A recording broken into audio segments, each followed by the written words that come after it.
Assalamualaikum warahmatullahi wabarakatuh. Alhamdulillah rabbil alamin. Wassalatu wassalamu ala asyrafil anbiya'i wal mursalin wa ala alihi wa sahbihi ajmain. Amma ba'd.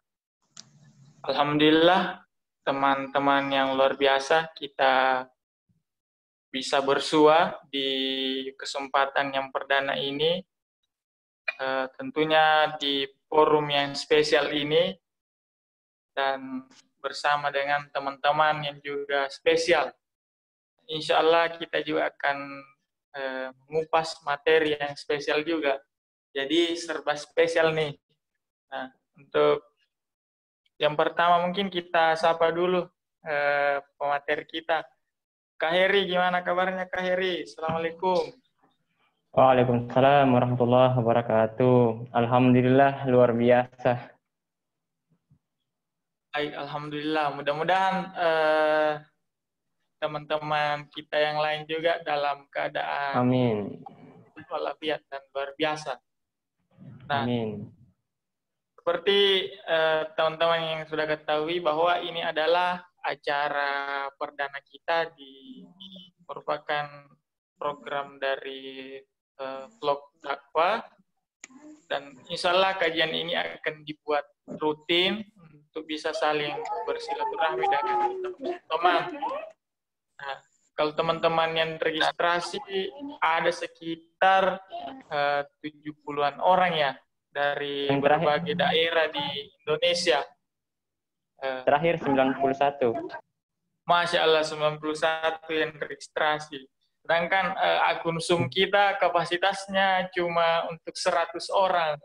Nah, jadi untuk admin ini, akun Zoom kita harus segera di-upgrade agar kita bisa mengakomodasi teman-teman lebih banyak lagi. Amin. Baiklah teman-teman, sebagaimana yang tema materi kita pada hari ini adalah ta'aruf dakwah. Kalau teman-teman mendengar ta'aruf, rasanya kayak gimana gitu ya? Kayak ada yang bergetar begitu. Nah, ta'aruf. Ta'aruf itu kan artinya proses pengenalan. Nah, bagaimana kita saling mengenal, ta'aruf. Nah, nanti akan dibahas lebih rinci lagi oleh Kak Heri. Nah, kemudian ta'aruf dakwah. Ismail. Atau apa aku salah ingat judul? Ini ta'aruf dakwah atau ta'aruf dalam dakwah? Ta'aruf dakwah. Ya, untuk mengefisienkan waktu, kita persilahkan dulu kepada Kak Heri. Oh, ta'aruf dakwah ya, kirain ta'aruf dalam dakwah. Ya, untuk mengefisienkan waktu, kita persilahkan dulu kepada Kak Heri untuk memberikan dulu sedikit pengantar. Ya, silakan Kak Heri. Baik, terima kasih atas waktunya. Bismillahirrahmanirrahim. Assalamualaikum warahmatullahi wabarakatuh. Waalaikumsalam warahmatullahi wabarakatuh. Alhamdulillahilladzi hadana li hadza wa ma kunna linahtadiya laula an hadana Allah. Asyhadu an la ilaha illallah wahdahu la syarikalah wa asyhadu anna Muhammadan abduhu wa rasuluhu la nabiyya wa la rasula ba'dah. Amma ba'd. Teman-teman sekalian, alhamdulillah segala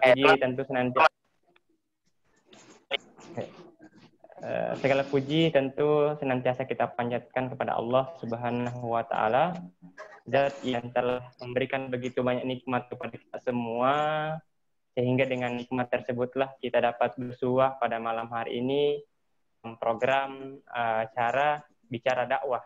Salawat serta salam semoga senantiasa tak henti-hentinya tercurah kepada baginda Rasulullah Nabi Allah Muhammad sallallahu alaihi wasallam.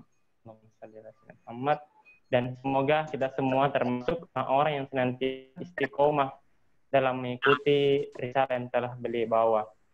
Karena Allah Subhanahu wa taala telah berfirman, A'udzubillahi minasyaitonirrajim. Laqad kana lakum fi Rasulillahi uswatun hasanah. Sungguh telah ada pada diri Rasulullah uswatun hasanah, suri teladan yang baik yang harus kita ikuti dalam segala aspek dalam kehidupan kita bagi orang-orang yang menginginkan kebahagiaan di dunia dan terlebih lagi nanti di akhirat. Nah, teman-teman sekalian dimanapun berada, di awal pertemuan ini saya juga mendoakan semoga teman-teman semua senantiasa sehat selalu dan tetap istiqomah. Ya, terima kasih. Sebelum saya melanjutkan daripada pengantar ini, sebelumnya saya menyampaikan permohonan maaf jika seandainya sebentar ini tiba-tiba lab sendiri gitu ya, keluar sendiri dari aplikasi Zoom-nya karena mungkin jaringan gitu ya, atau kuota juga, tapi semoga tidak. Ya, juga ini untuk meluruskan dulu di awal-awal ya. Jadi acara kita malam hari ini bukan ta'aruf dalam dakwah. Jadi ini bukan program untuk ta'aruf teman-teman ya. Jadi tadi ada beberapa yang chat saya, apakah benar ini admin ta'aruf ya? Ya, karena mengingat sekitar 5 hari atau 4 hari yang lalu kami di vlog dakwah itu memang punya program namanya Temukan Jodohmu. Jadi kita pengen membantu teman-teman yang sudah siap menikah untuk berta'aruf secara Islami. Karena sekarang banyak yang modus begitu ya. Nah, oke. Jadi acara kita pada malam hari ini itu judul acaranya atau temanya yang kita angkat adalah ta'aruf dakwah. Nah, artinya kita pengen berkenalan gitu ya, mengenal dakwah itu seperti apa dan bagaimana. Nah, teman-teman sekalian yang dimuliakan oleh Allah, dakwah ini secara bahasa dari kata da'a yad'u dakwat. Nah, secara bahasa berarti seruan atau ajakan. Nah, tidak setiap ajakan atau tidak setiap seruan itu menunjukkan dakwah. Karena ada juga orang yang mengajak kepada keburukan. Makanya pendakwa syaitan. Nah, jadi kita harus menyempurnakan pengertian dakwah ini secara Kok ada suara-suara gitu ya? Nah, teman-teman bisa mungkin diaktifkan dulu suaranya di mute. Oke, selanjutnya ya. Secara istilah, dakwah adalah setiap aktivitas yang mengajak kepada jalan Allah Subhanahu wa taala. Tidak mesti harus lewat ucapan, tapi bisa lewat tulisan, bisa juga lewat perbuatan. Allah Subhanahu wa taala berfirman dalam Quran surah ke-16 surah An-Nahl ayat ke-125. Allah berfirman, "A'udzubillahi minasyaitonirrajim. Bismillahirrahmanirrahim. Ud'u ila sabili rabbika bil hikmah wal mau'izatil hasanah wajadilhum billati hiya ahsan." Dan serulah, ajaklah manusia kepada jalan Tuhanmu dengan cara yang hikmah, dengan pengajaran yang baik. Wajadilhum billati hiya ahsan. Dan debatlah mereka dengan cara yang ahsan, dengan cara yang baik. Jadi dakwah itu adalah mengajak manusia kepada jalan Allah. Kalau kita dikaruniai kemampuan berbicara, maka ajaklah manusia dengan ucapan kita. Kalau tidak bisa dengan perkataan, karena masih terbata-bata, maka bisa lewat tulisan atau lewat gambar. Kalau juga tidak bisa lewat tulisan dan gambar, maka bisa lewat akhlak, sikap yang kita punya. Dan itulah dakwah yang paling utama, dakwah lewat perbuatan. Nah, teman-teman sekalian, jadi itulah secara ringkas pengertian dakwah. Jadi dalam sebuah hadis yang sahih, ini sangat masyhur, ya insya Allah teman-teman sudah paham semuanya, sudah pernah dengarkan dan insya Allah sudah hafal. Kata Rasulullah dalam hadis yang diriwayatkan oleh Imam Al-Bukhari, "Balighu anni wal ayat." Sampaikanlah dariku mestinya satu ayat. Jadi dakwah itu nggak harus kita itu ya punya banyak ilmu dan seterusnya. Itu bukan syarat utama ya, tapi diutamakan gitu ya. Jadi mungkin seperti itu ya. Sebagai pengantar, dakwah itu intinya adalah seruan kepada al-Islam atau al-khair. Jadi seperti itu. Allahu a'lam bishawab. Ya, saya kembalikan kepada host, silakan.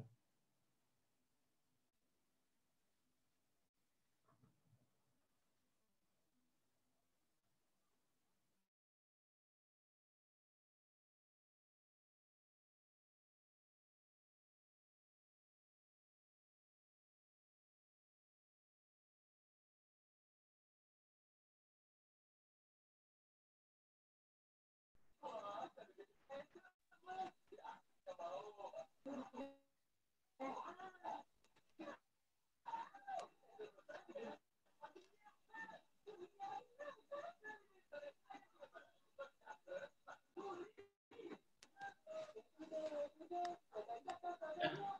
maaf teman-teman, tadi Kak Heri keluar itu dari Zoom. Kita tunggu lagi beliau bergabung ya.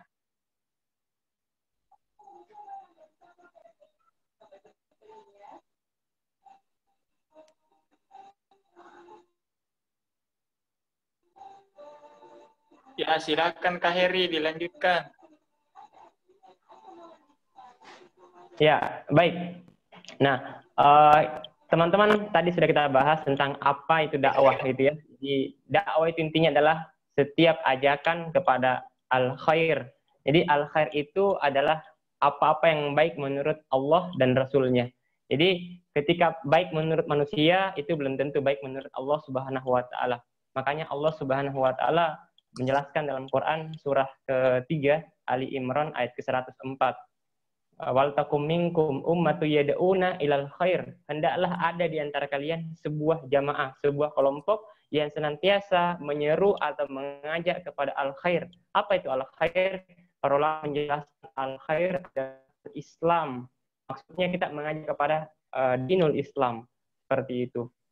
Nah, jadi itu secara atau secara definisi. Kemudian secara hukum, ini bagaimana host saya lanjut? Ya, saya lanjutkan saja ya.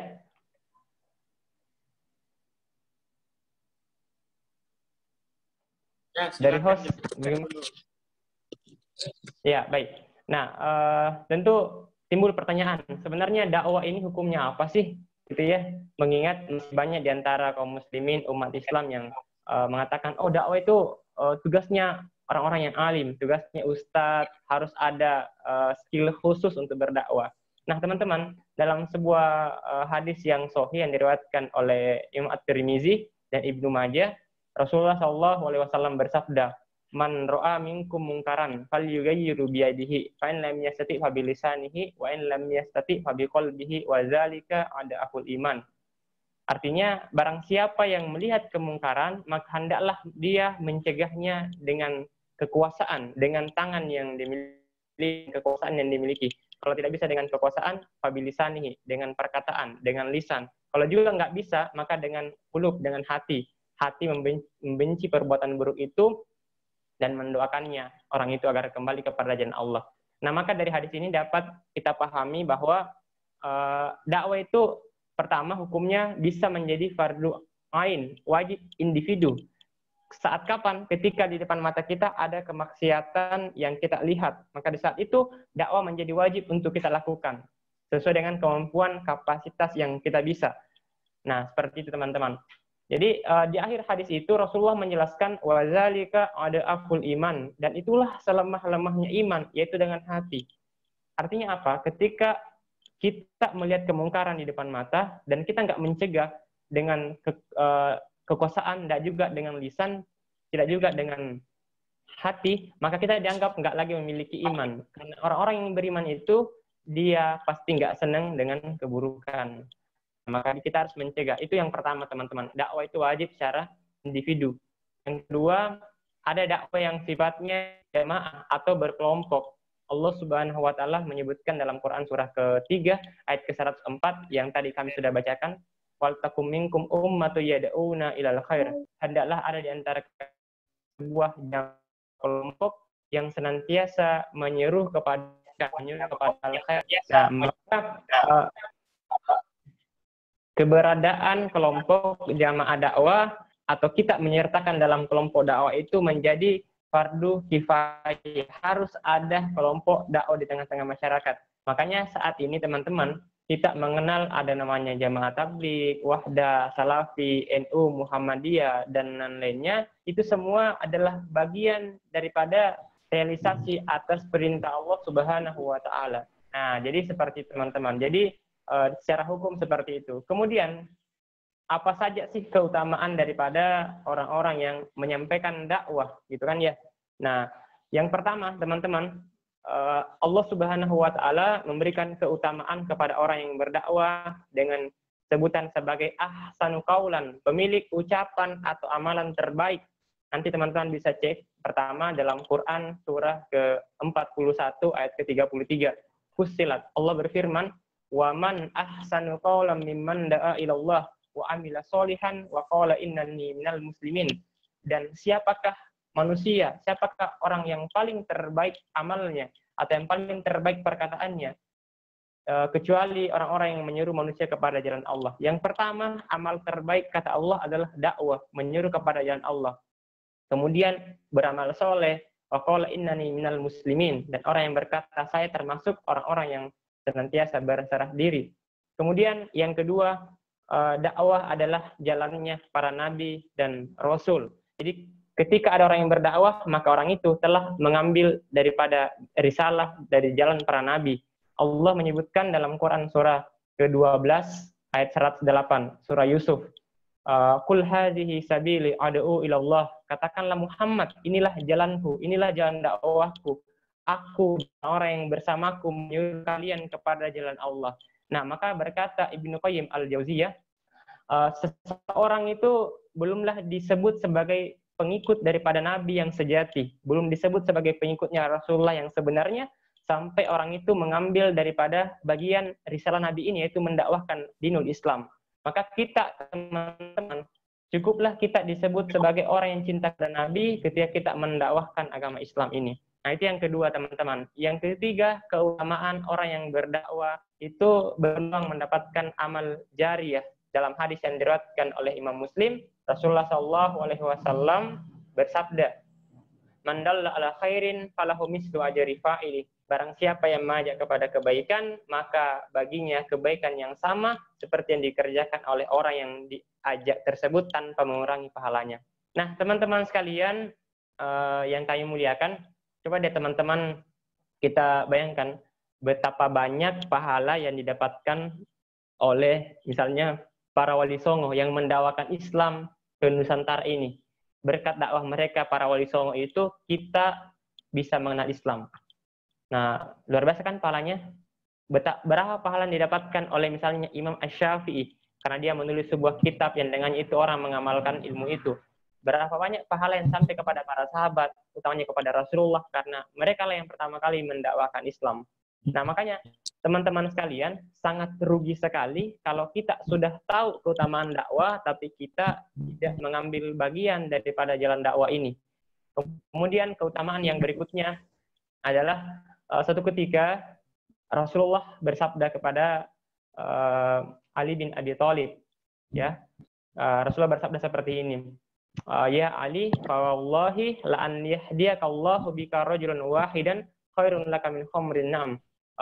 Wahai Ali, demi Allah, seandainya Allah memberikan hidayah kepada satu orang lewat perantaraan tanganmu, maka itu lebih baik daripada engkau mendapatkan unta merah. Para ulama menjelaskan unta merah itu adalah kendaraan yang paling mewah, yang paling mahal di Arab Jahiliyah di masa itu. Nah, maka teman-teman sekalian, bayangkan kalau ada satu orang yang berkat kita mengajak dia, Allah memberikan hidayah, dengannya orang itu rajin ke masjid, rajin berjamaah, menjalankan hukum-hukum Allah, itu luar biasa pahalanya buat kita. Nah, maka sangat disayangkan, sangat rugi banget kalau kita tidak kemudian menapaki jalan dakwah ini. Nah, seperti itu, teman. Jadi, dalam hadis yang lain, Rasulullah bersabda, "Iza matal insanu anhu amalahu illa min salasin illa min sadaqatin jariyah aw ilmin yuntafa'u bihi aw waladin sholihin yad'u lahu." Ketika manusia meninggal dunia, terputus semua amalnya. Orang yang rajin tahajud, terputus pahala tahajudnya. Orang yang rajin puasa, terputus pahala puasanya. Orang yang rajin umroh haji, terputus juga pahala umroh dan hajinya, kecuali 3 golongan. Illa min sadaqatin jariyah, sedekah yang terus mengalir pahalanya. Oke, teman-teman, pernah sedekah di masjid, uangnya dipakai beli lampu, dengan itu menerangi orang yang sholat, selama lampu itu digunakan, kita dapat pahala. Ketika lampu itu padam, diganti, nggak lagi dipakai, amal kita terputus. Kita sumbang karpet di masjid, selama karpet digunakan sholat, selama itu pula kita dapat pahala. Ketika karpetnya rusak, nggak lagi digunakan, kita terputus amalnya. Yang kedua, au ilmin yuntafa'u bihi, ilmu yang bermanfaat. Maka dakwah ini adalah ilmu yang bermanfaat. Betapa banyak pahala yang didapatkan oleh orang-orang yang telah mengajarkan ilmu kepada para ustadz-ustadz yang berdakwah. Yang ketiga, waladin solihin yada'ulah, anak yang soleh yang mendoakan kedua orang tuanya. Kalau kita misalnya belum punya keturunan, masih sendiri, gitu ya, maka caranya adalah kita mencari orang yang kita bisa didik, kita bisa ajarkan Islam kepada mereka. Nah, insya Allah mereka akan mendoakan guru-guru mereka akan mendoakan kita. Dengan itu kita bisa mendapatkan amal jariyah.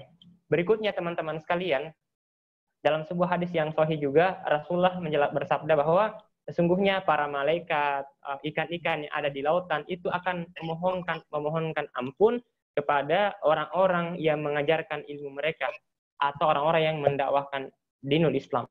Maka teman-teman, kalau kita pengen oleh para malaikat, didoakan oleh makhluk Allah, ikan yang jumlahnya sangat banyak, maka cukup kita mengajarkan ilmu kita miliki, kita dakwahkan ilmu yang kita punya. Nggak mesti harus di atas mimbar, nggak mesti harus di depan orang banyak. Lewat sosial media itu sudah luar biasa banget pengaruhnya gitu ya. Makanya hari ini kita melihat bagaimana orang-orang munafik itu, orang-orang kafir memanfaatkan juga sosial media untuk menyebarkan paham yang merusak generasi muda. Misalnya buatlah aplikasi TikTok, bahkan adakan perlombaan TikTok dan seterusnya. Itu adalah bagian daripada strategi untuk merusak generasi muda. Maka kita generasi muda Islam jangan tinggal diam gitu ya. Sebagaimana sebuah ungkapan mengatakan, kezaliman itu merajalela bukan karena diamnya orang-orang yang bukan karena banyak orang yang zalim, tapi karena orang-orang yang baik itu diam. Sehingga berbicaralah orang-orang yang nggak paham Islam, berbicaralah orang-orang yang justru mereka memusuhi Islam. Maka teman-teman sekalian, semoga dengan materi kita pada malam hari ini juga sebagai pengantar ya, kita nggak lagi menjadi orang yang tabu, nggak lagi menjadi merasa apa ya, saya ini bukan siapa-siapa, saya nggak punya background pendidikan Islam, jadi saya nggak pantas berdakwah gitu ya. Jadi teman-teman, insya Allah kita semua bisa berdakwah kapan, di mana saja. Dan jangan pernah malu untuk mendakwahkan agama Islam ini, karena orang-orang kafir, musuh-musuh Islam, mereka juga nggak pernah malu untuk menyampaikan, menyesatkan generasi muda Islam. Baik, mungkin seperti itu dari saya pengantar. Saya kembalikan kepada moderator. Baik, terima kasih Kak Heri, sangat luar biasa pengantar dari Kak Heri kali ini kepada kita semua. Jadi yang bisa kita sama-sama tangkap adalah bahwa dakwah itu tidak mesti harus dilakukan oleh ustaz atau kiai, begitu Kak ya? Betul. Dan tidak perlu didakwakan oleh yang jurusan agama misalnya, atau yang dari MAN, dari MTS, dari pesantren. Jadi semua itu kita semua memiliki kewajiban untuk mendakwahkan agama ini. Ya minimal barangkali mendakwahi teman. Tapi gimana Kak Heri kalau misalnya kita sendiri belum ada hadis atau ayat yang dihafal? Ya, baik. Ya, tadi saya sudah bacakan satu hadis yang sangat ringkas, sangat pendek. Saya tadi agak terlupa jelaskan ya. Rasulullah menjelaskan, balighu anni walau ayah, sampaikanlah dariku meskipun hanya satu ayat. Nah, pertama, bukan penafsiran. Kalau hadis namanya syarah, kalau ayat namanya tafsir. Kalau ayat ditafsir, kalau hadis disyarah. Nah, para ulama kemudian mensyarah maksud dari hadis ini, menjelaskan maksudnya gimana. Pertama, secara tekstual ya. Insya Allah teman-teman semua saya yakin sudah hafal kan ya, banyak ayat, mungkin banyak surah gitu ya. Nah, dari ayat-ayat yang teman hafal itu yang kita dakwahkan. Misalnya teman-teman kan udah hafal tuh ya, la taqrabuz zina, jangan dekati zina. Itu aja yang didakwahkan terus gitu ya. Sampai kita dikenal sebagai orang yang aktivis, misalnya anti pacaran dan seterusnya. Jadi sampaikan apa aja yang kita tahu. Misalnya teman-teman, satu surah dalam Al-Quran yang terpendek kedua. Surah apa? Setelah Al-Kautsar ya, Al-Asr. Itu Al-Asr teman-teman. Itu kandungannya sangat luar biasa banget gitu ya. Imam Asy-Syafi'i pernah mengatakan, Seandainya Allah Subhanahu wa taala hanya menurunkan satu surah dalam Al-Qur'an, maka surah Al-Asr ini sudah cukup untuk mewakili semua surah yang lainnya atau ayat yang lainnya. Kenapa? Kandungan surah Al-Asr ini sudah mewakili. Pertama, di sana ada kandungan tentang ibadah, dakwah, muamalah, ya, sudah mencakup semuanya. Nah, teman-teman, kalau kita kaji surah Al-Asr itu luar biasa, itulah kita dakwahkan bisa. Kalau kita nggak hafal sama sekali ayat dan hadis, ya nggak apa-apa. Ayat yang dimaksud dalam hadis ini, balighu anni walau ayat, kata dosen saya, Prof. Bahaking Rama, beliau menjelaskan bahwa ayat yang dimaksud di situ bisa juga bermakna tanda-tanda kebenaran akan Islam atau tanda-tanda kenabian. Makanya dalam Al-Quran disebutkan seperti ini. Wa min ayatihi an khalaqalakum min anfusikum azwajan litaskunu ilaiha. Dan dia tanda-tanda. Nah, ayat artinya tanda. Maka teman-teman kita sudah mendapatkan banyak tanda akan kebenaran Islam. Maka itu ringkasnya teman-teman, apa saja yang kita tahu tentang kebenaran daripada agama Islam ini, itulah yang kita dakwakan kepada orang lain. Nggak mesti hafal ayat, nggak mesti hafal hadis, dan seterusnya. Karena hari ini banyak orang yang hafal hadis, banyak orang yang hafal ayat, tapi mereka nggak bisa berdakwah. Bukan nggak bisa, nggak mau gitu ya. Nah, makanya kita jangan nunggu diri banyak hafal hadis untuk berdakwah. Jangan tunggu diri banyak hafal ayat untuk berdakwah, tapi berdakwahlah, insya Allah nanti Anda akan otomatis akan hafal ayat, akan hafal hadis. Nah, seperti itu mungkin. Allahu a'lam bishawab. Kemudian kadangkala kan kita ingin menasihati teman barangkali yang menurut kita dia melakukan ya semacam kemaksiatan atau kesalahan lah. Tapi kita merasa malu sendiri. Oh, saya sendiri kok masih ini, belum baik. Ada perbuatan dosa, belum baik banget, belum perfect. Apalagi dibilangin sama teman kan, jangan sok alim lu. Iya, betul. Emang kamu ustaz. Gimana tuh, Kak? Ya, sedikit cerita teman-teman. Ya, satu waktu saya pernah waktu PPL dulu di sebuah pesantren di Makassar di sekitar Goa. Saya diberi amanah sebagai korlap, koordinator lapangan yang harus mengkoordinir sekitar 30 mahasiswa dari jurusan yang berbeda. Nah, saat itu saya sudah dikenal sering dakwah dan seterusnya. Di grup itu saya sering dakwah dan seterusnya. Sampai terbentuk satu persepsi tentang pacaran haram dan seterusnya. Belakangan banyak teman-teman cowok yang ngejapri atau di komen di grup, Anda ini kayak nggak pernah salah gitu ya. Anda ini seperti manusia dewa saja, nggak pernah salah gitu. Nah, maka saat itu juga saya langsung buat tulisan, aku bukan orang baik. Saya jelaskan di sana bahwa dakwah ini bukanlah tugasnya orang-orang yang sudah baik, tapi orang yang peduli kepada orang lain, maka dia berdakwah. Sama seperti kita sholat. Kita sholat bukan karena kita soleh, tapi memang karena sudah kewajiban. Nah, dakwah juga begitu. Kita mengajak orang kepada kebaikan bukan karena kita merasa lebih berilmu, lebih banyak paham agama, lebih soleh, lebih taat. Bukan. Tapi ini karena perintah Allah Subhanahu wa taala. Maka satu hal yang harus kita sampaikan bahwa sebelum kita mengajak orang atau saat kita sudah buat postingan kebanyakan ya ajaran kebaikan, kita kasih keterangan akhir. Dakwah ini untuk diriku sendiri kok sebelum orang lain. Jadi intinya dakwah ini untuk diri pribadi sebelum orang lain. Kita mengajak orang lain untuk kebaikan bukan karena kita merasa lebih baik, kita cinta. Nah, seperti itu. Dan teman-teman, saya teringat dengan apa yang dinasihatkan oleh seorang tabi'in, Imam Hasan Al-Basri. Beliau pernah mengatakan seperti ini. Seandainya dakwah itu hanya disampaikan atau diserukan oleh orang yang betul-betul baik, betul-betul sempurna, nggak berbuat salah gitu ya, niscaya tidak akan ada lagi orang yang berdakwah. Nah, maka nggak ada lagi pendakwah sekarang ini, seandainya dakwah itu hanya diserukan oleh orang yang nggak pernah berbuat kesalahan, teman-teman. Jadi, siapa orang yang nggak pernah berbuat salah? Nggak ada. Semua orang berbuat salah dan berpotensi berbuat kesalahan yang sama. Nah, makanya Rasulullah SAW bersabda, kullu bani Adam khata'un wa khairul khata'ina at-tawwabun. Setiap anak cucu Adam pasti berbuat salah dan berbuat dosa, dan sebaik-baik orang yang bersalah adalah yang mau bertaubat. Nah, jadi jangan menjadikan kesalahan itu ya atau ketidakbaikan diri sebagai apa ya? alasan untuk tidak berdakwah. Berdakwahlah, insya Allah dengan begitu kita akan berproses menjadi baik. Nah, seperti itu mungkin. Ya, jadi seperti itu ya teman-teman. Jadi kesimpulannya adalah tak ada manusia yang sempurna, ya begitulah kira-kira. Jadi manusia adalah tempat, ya memang makhluk yang sering berbuat kesalahan. Nah, kalau misalnya saya bertanya ke teman-teman sekalian di forum ini kan, siapa di sini yang tidak pernah berbuat dosa, yang tidak pernah berbuat salah? Adakah yang mengaku? Nah, jika ada di antara kita yang mengaku saya tidak pernah berbuat salah, maka dia otomatis berbuat salah lagi. Ya, seperti itu kira-kira.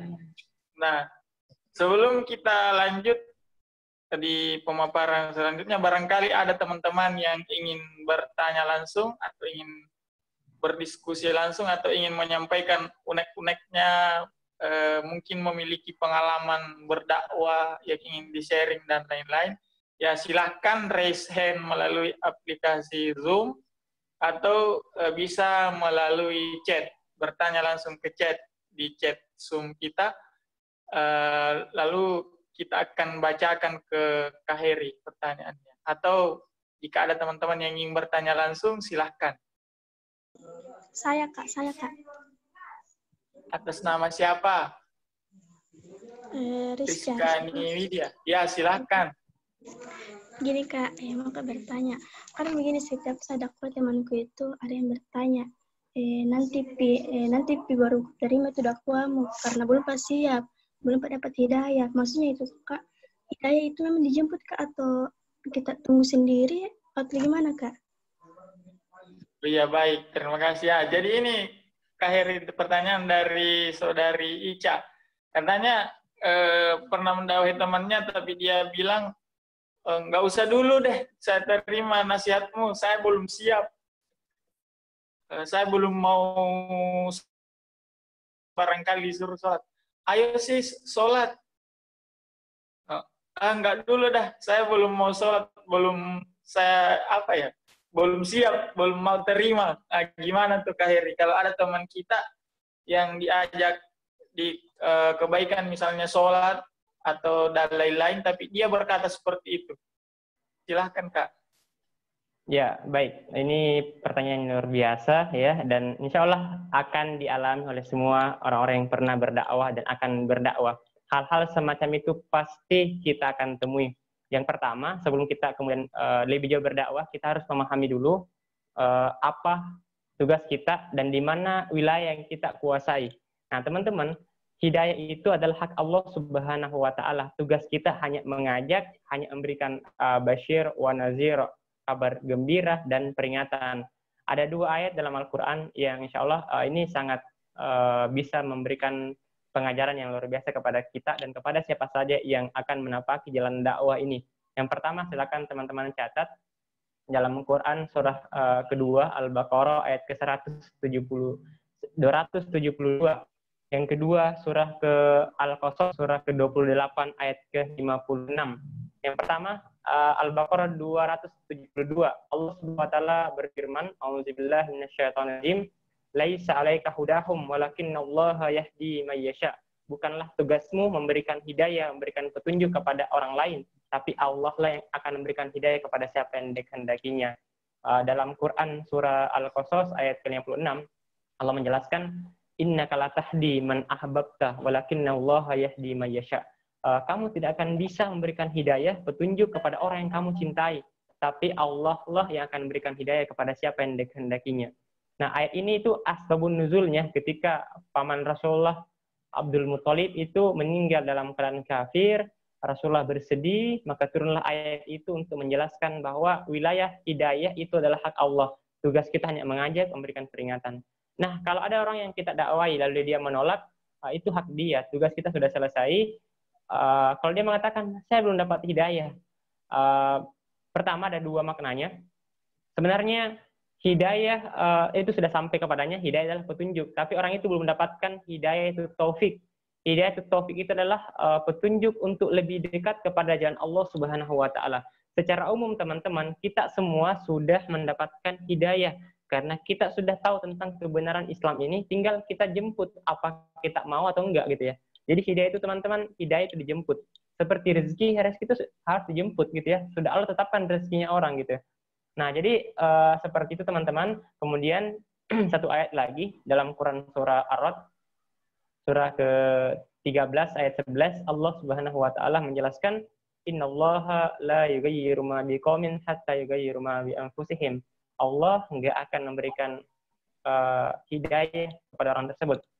Allah nggak akan merubah seorang yang berubah kecuali orang itu mau mengubah apa yang ada pada dirinya.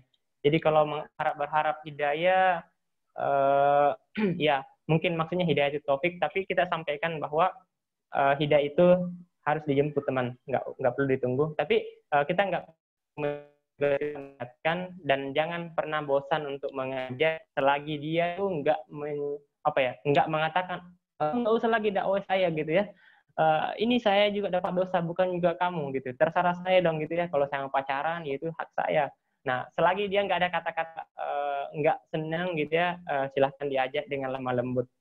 Nah, tapi ini ada satu tips untuk, insya Allah ini mudah sih, tapi nanti saya nggak akan bahas sekarang. Nanti kita bahas di pertemuan kedua, insya Allah. Kecuali ada yang mempertanyakan sebentar. Silahkan. Jadi sebenarnya Kak, dengan mendakwahi teman kita itu meskipun dia belum melakukan apa yang kita minta ke dia, sebenarnya kita sudah terbebas ya dari dosa karena kita sudah mendakwahi dia.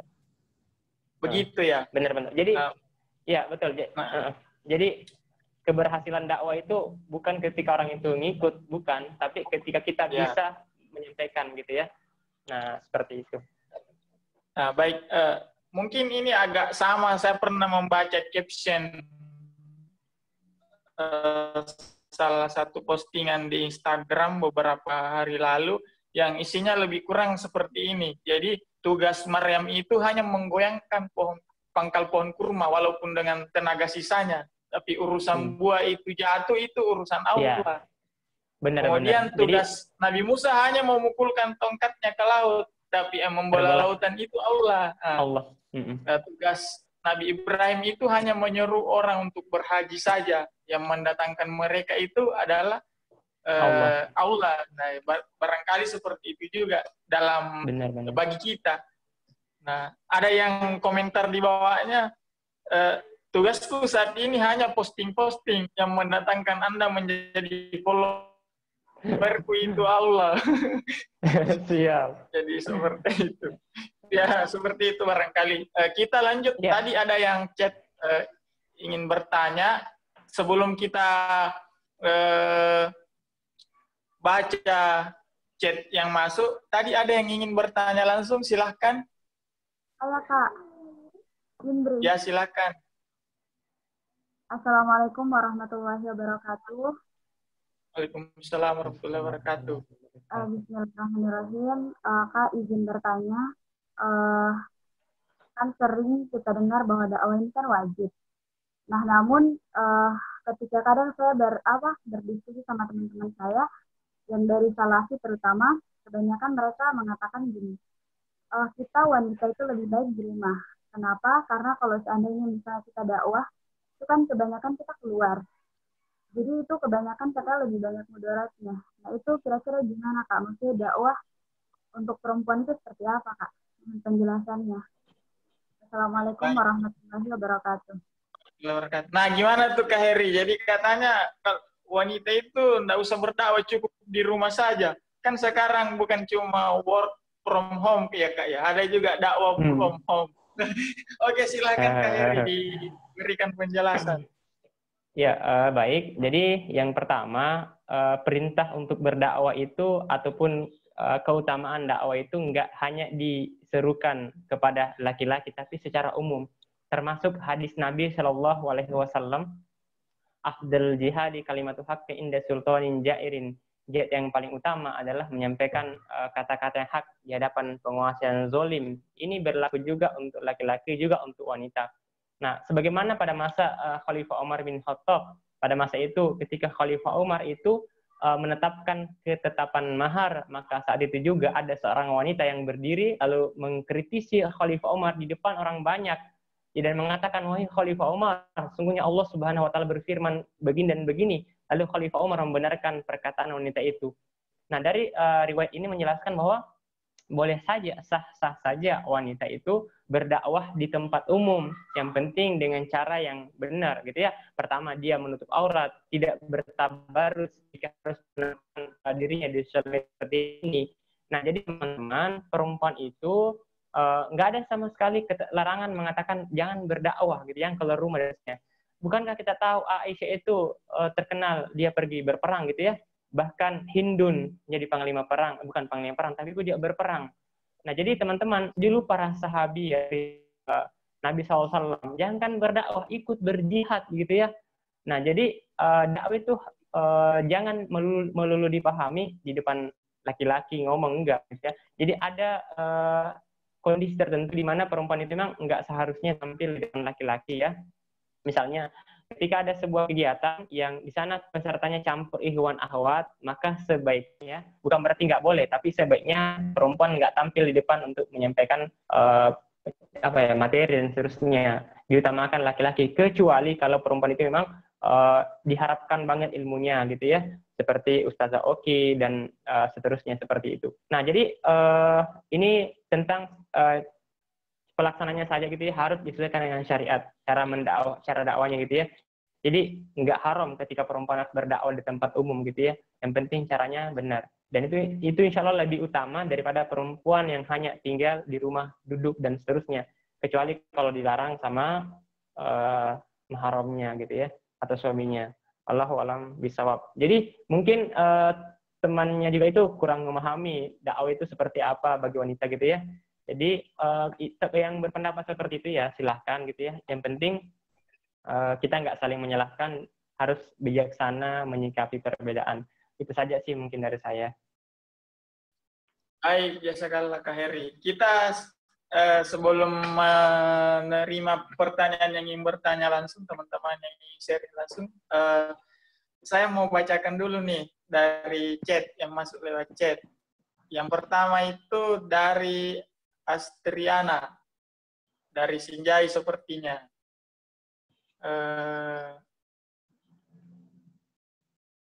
Afwan, terlewat. Ya, nggak apa-apa deh, dari Astriana dulu. Assalamualaikum warahmatullahi wabarakatuh. Izin bertanya, bagaimana jika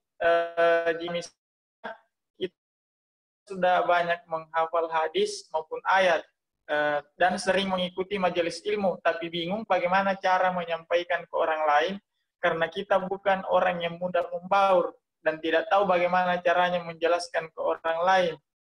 Jadi Ustaz, apakah ada tips berdakwah untuk seorang pemula, khususnya untuk orang yang bermasalah dalam hal komunikasi? Ya, silakan Kak Heri. Ya, jadi baik. Yang pertama, berdakwahlah sesuai dengan keahlian Anda, gitu ya. Ada misalnya gini, saya punya komunitas di Ngaji Makassar.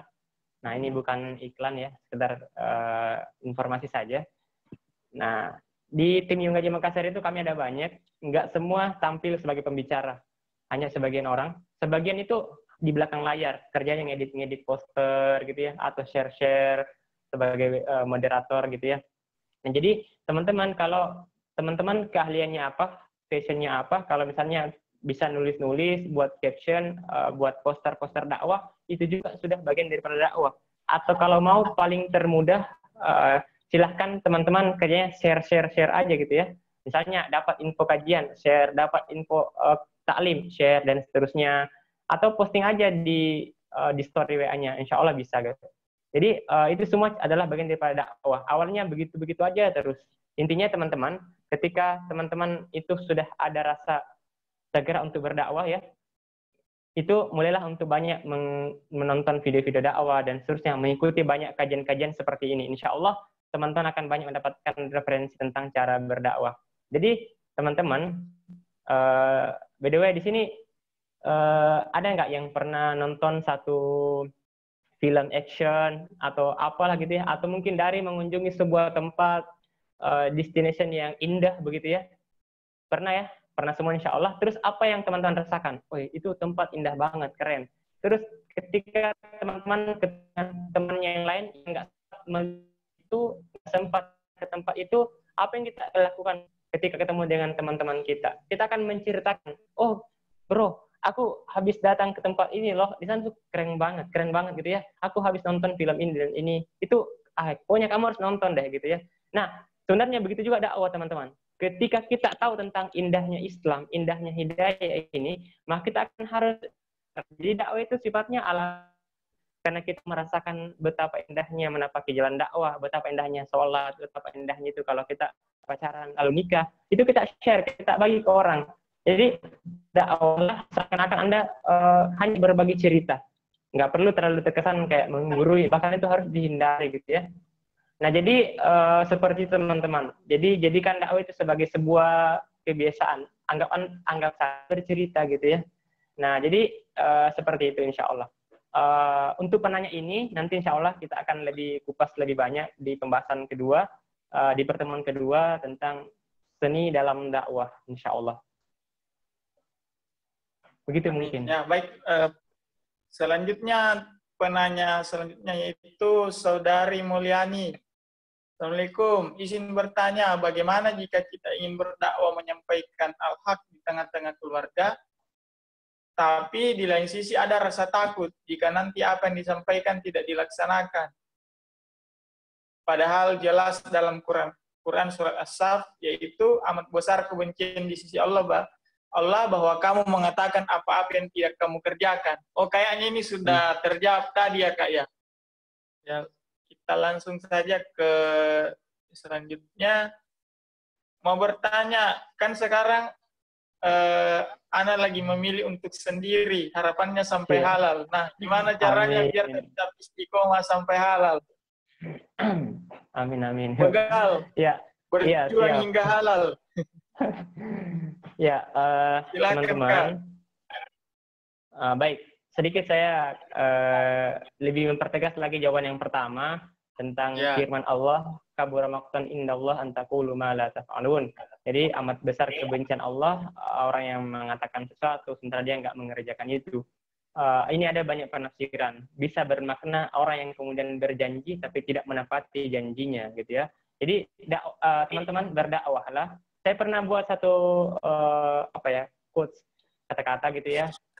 Seperti ini, berdakwahlah, ajaklah manusia kepada kebaikan, meskipun kebaikan yang kita serukan itu belum sepenuhnya kita kerjakan, dan tetaplah mencegah orang lain mengerjakan keburukan, meskipun keburukan yang sama kita kerjakan.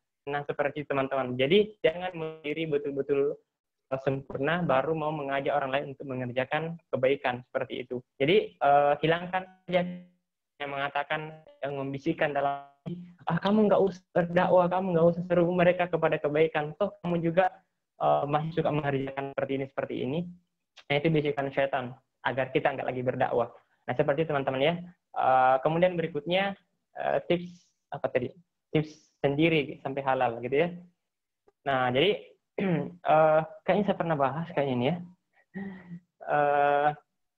Seingat saya pernah bahas hal ini lebih banyak bincang-bincang saya. Saran saya silakan teman-teman simak. Insya Allah di situ lebih jelas semuanya. Saya bahas sekitar 20 menit dalam satu sesi. Judulnya itu Bincang Bareng Jomblo. Bincang Bareng Jomblo ada kok di channel Vlog Dakwah. Di situ saya menghadirkan 2 orang ikhwan yang saya tahu dia nggak pacaran dan dia ngaji berdakwah. Apa yang mereka lakukan sambil kami sharing bertiga. Intinya secara ringkas teman-teman harus punya prinsip. Misalnya sejak awal kita tanamkan prinsip saya pengen nikah tanpa pacaran, itu kita share, kita informasikan ke keluarga, orang-orang terdekat, minta doa dari mereka. Ya Allah, teman-teman saya pengen seperti ini loh nanti, Bu, Pak, saya pengen nikah loh tanpa pacaran, tolong doakan ya, gitu ya. Nah, kemudian kita membekali diri dengan ngaji. Ngaji itu seperti sebuah tameng, perisai teman-teman. Maka kita butuh ngaji dan dakwah. Insya Allah dengan ngaji dan dakwah, kita itu menyampaikan ke orang lain tentang larangan ini dan ini, itu otomatis kita juga akan berusaha untuk pertama kali menghindari apa yang kita larang tersebut. Dan pastikan Anda punya komunitas hijrah, punya komunitas yang baik, karena kata Rasulullah, alaikum bil jamaah, hendaklah kalian senantiasa bersama jamaah, karena serigala itu hanya menerkam domba yang sendiri. Kalau teman-teman sering duduk-duduk bermajelis sama orang-orang yang nggak pacaran, insya Allah juga akan tercas gitu, termotivasi untuk nggak pacaran. Anda baru hijrah, baru pertama kali mengatakan, baru putus, tiba-tiba mengatakan aku nggak mau pacaran sampai halal, terus besok-besok bergaul, kumpul, minum di kafe sama orang-orang yang pacaran, insya Allah sebulan ke depan kemungkinan akan pacaran. Kecuali kalau Anda niatnya bertemu mereka untuk mendakwainya seperti itu. Nah, jadi itu mungkin ya dari saya. Allahu a'lam bishawab. Baik, jazakallah Kak. Kemudian yang terakhir nih, yang bertanya lewat chat. Assalamualaikum, izin bertanya, dakwah itu diperuntukkan, jadi maksudnya ini bagi seorang wanita, dakwah itu apakah hanya untuk sesama wanita atau boleh mendakwahi yang berlawanan jenis? Ya, baik. Jadi tidak ada keterangan bahwa dakwah oleh wanita itu hanya untuk sesama wanita saja. Jadi umum, dakwah wanita boleh kepada laki-laki ataupun sebaliknya. Tapi seperti ini, ketika Anda wanita, tidak sebaiknya Anda tampil berbicara di depan yang pesertanya itu peserta kajiannya laki-laki semua. Ini tidak seharusnya terjadi, karena sekarang banyak, kecuali kalau ada satu tempat kondisi, misalnya di kampung gitu ya, di pedalaman, di sana nggak ada orang yang bisa menyampaikan dakwah di tempat umum, kecuali seorang perempuan, maka itu bisa perempuan tampil berceramah. Seperti saya ingat sekali ketika dulu di kampung saya di Kolaka itu, satu waktu ceramah tarawih, kalau saya nggak salah, itu perempuan yang ceramah.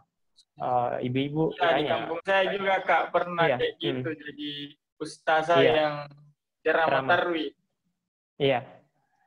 Kalau di Makassar ini atau di kota-kota besar, insya Allah ada banyak ustadz. Makanya kita hampir nggak temukan ada ustazah yang ceramah di acara selingan tarwih gitu ya, hampir nggak ada. Jadi kalau dibuatkan forum khusus seperti Ustazah Mama Dede, Ustazah Oki, ya memang mereka punya passion dakwah seperti apa. Misalnya kalau Mama Dede pernikahan, Ustazah Oki tentang kisah dan seterusnya, itu bisa saja seperti itu. Nah, tapi ini untuk di masalah di sosial media ya. Kalau misalnya ada seorang laki-laki pengen hijrah, lalu chat ke akhwat, aku pengen hijrah, bisa nggak kau bimbing aku? Nah, itu modus, gitu ya. Jadi, kecuali kalau bisa minta, bisa minta dibantu gitu ya, untuk bagaimana saya pengen hijrah gitu ya. Nah, Anda kirimkan saja kontak ustadz atau ikhwan yang Anda kenal gitu ya. Misal, sekitar 1 pekan yang lalu, saya dapat chat dari seseorang, namanya kita nggak usah sebutkan, dia dari Jakarta. Kata dia begini, kenalkan nama saya ini, saya dari Jakarta, asal ini, saya dapat kontaknya dari seseorang akhwat. Katanya chat orang ini kalau mau pengen hijrah. Nah, dia pengen hijrah, pengen ngaji dan seterusnya. Alhamdulillah saya sudah komunikasi dengan dia, ikhwan. Nah, jadi seperti itu ya. Begitupun sebaliknya, kalau ikhwan dapat akhwat yang pengen hijrah, serahkan juga ke akhwat yang Anda kenal, seperti itu. Biar komunikasinya terhindar daripada hal-hal yang nggak diinginkan. Seperti itu. Allahu a'lam bishawab. Ya, jadi seperti itu teman-temannya, untuk menjaga pergaulan kita. Bukan berarti orang sudah tinggi ilmunya, menghafal banyak ayat, ustadz, bukan berarti dia bebas dari godaan setan. Jadi semakin tinggi ilmu seseorang, maka setan yang menggoda itu lebih tinggi juga levelnya. Jadi seperti itu. Makanya tadi disampaikan, ya mending dioper ke orang yang sejenis, ke sesama ikhwan misalnya. Ada teman kita yang ingin kajian, ingin belajar tahsin misalnya, atau belajar berwudu dan lain-lain sebagainya. Nah, itu bisa diarahkan ke teman-teman yang baik.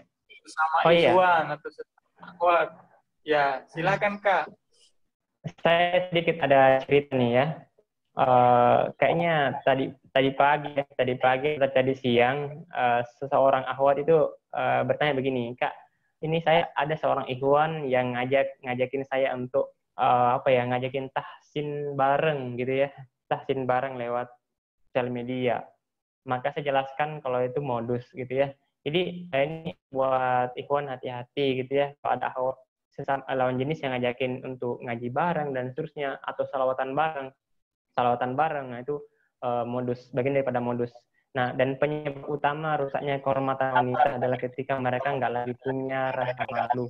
Nah, makanya hindari hal-hal yang seperti itu, meskipun mungkin tujuannya baik, niatnya baik, tapi niat yang baik itu nggak berlaku ketika caranya salah. Nah, jadi seperti itu teman-teman. Nah, jadi seperti itu ya. Kemudian, apakah masih ada yang ingin bertanya langsung atau ingin sharing pengalaman dakwanya? Silahkan langsung di-unmute dan langsung disampaikan. Oke, kalau nggak ada, saya mau bacakan lagi yang ingin bertanya secara langsung lewat chat. Assalamualaikum. Izin bertanya, kan di kampung saya kurang pendakwah, terus apabila kami yang mau berdakwah itu kayak tidak dipercaya atau diremehkan gitu. Sedangkan kami mau menghidupkan ajaran Islam di kampung. Mohon bantuannya, apa yang harus saya lakukan? Ya, baik. Jadi yang pertama kali harus dilakukan ketika pengen berdakwah, minimal kita di lingkup keluarga dikenal oleh orang-orang di keluarga kita sebagai orang yang kalaupun nggak alim, soleh. Ya. Karena ada orang yang alim tapi nggak soleh, ada orang yang soleh tapi dari sisi keilmuan mungkin tidak terlalu gitu ya. Nah, jadi paling tidak kita itu dikenal oleh keluarga kita itu alim atau soleh, rajin dan seterusnya. Setelah itu teman-teman, ini tips yang bisa teman-teman lakukan. Saya pernah melakukan hal ini, yaitu Anda bisa kumpulkan anak-anak muda di sekitar itu, buatkan mereka satu kegiatan. Awalnya undang aja mereka makan gitu, makan ngopi atau apalah gitu ya.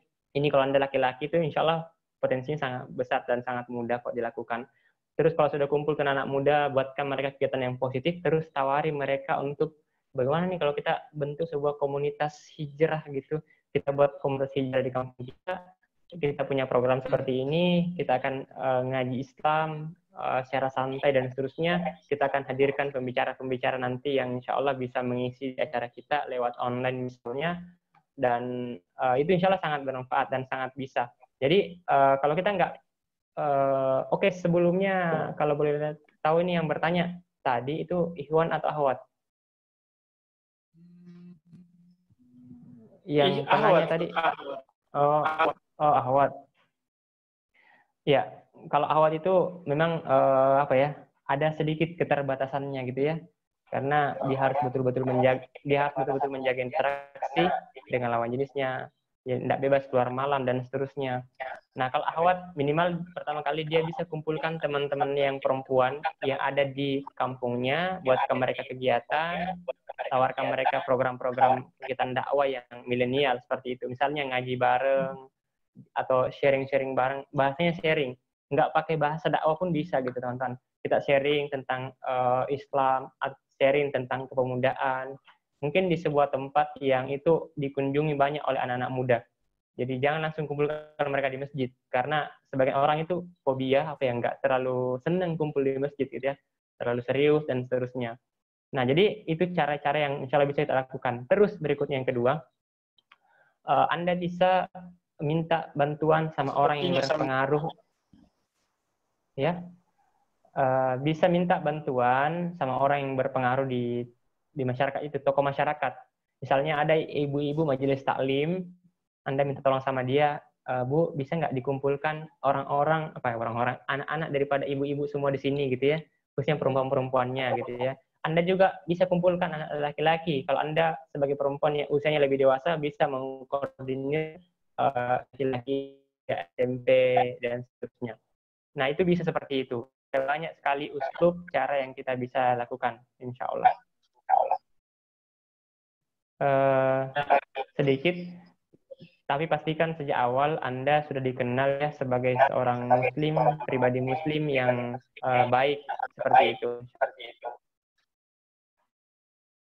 Jadi seperti itu mungkin dari saya. Ya baik, silakan jika ada yang ingin bertanya langsung. Ladifa Asandi, silakan.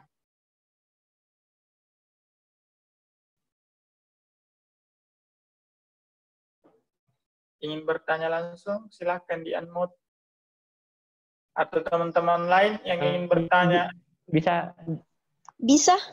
Afwan. Ya, bisa. Iya. Ya, silakan. Terima kasih. Assalamualaikum warahmatullahi wabarakatuh. Bersyukur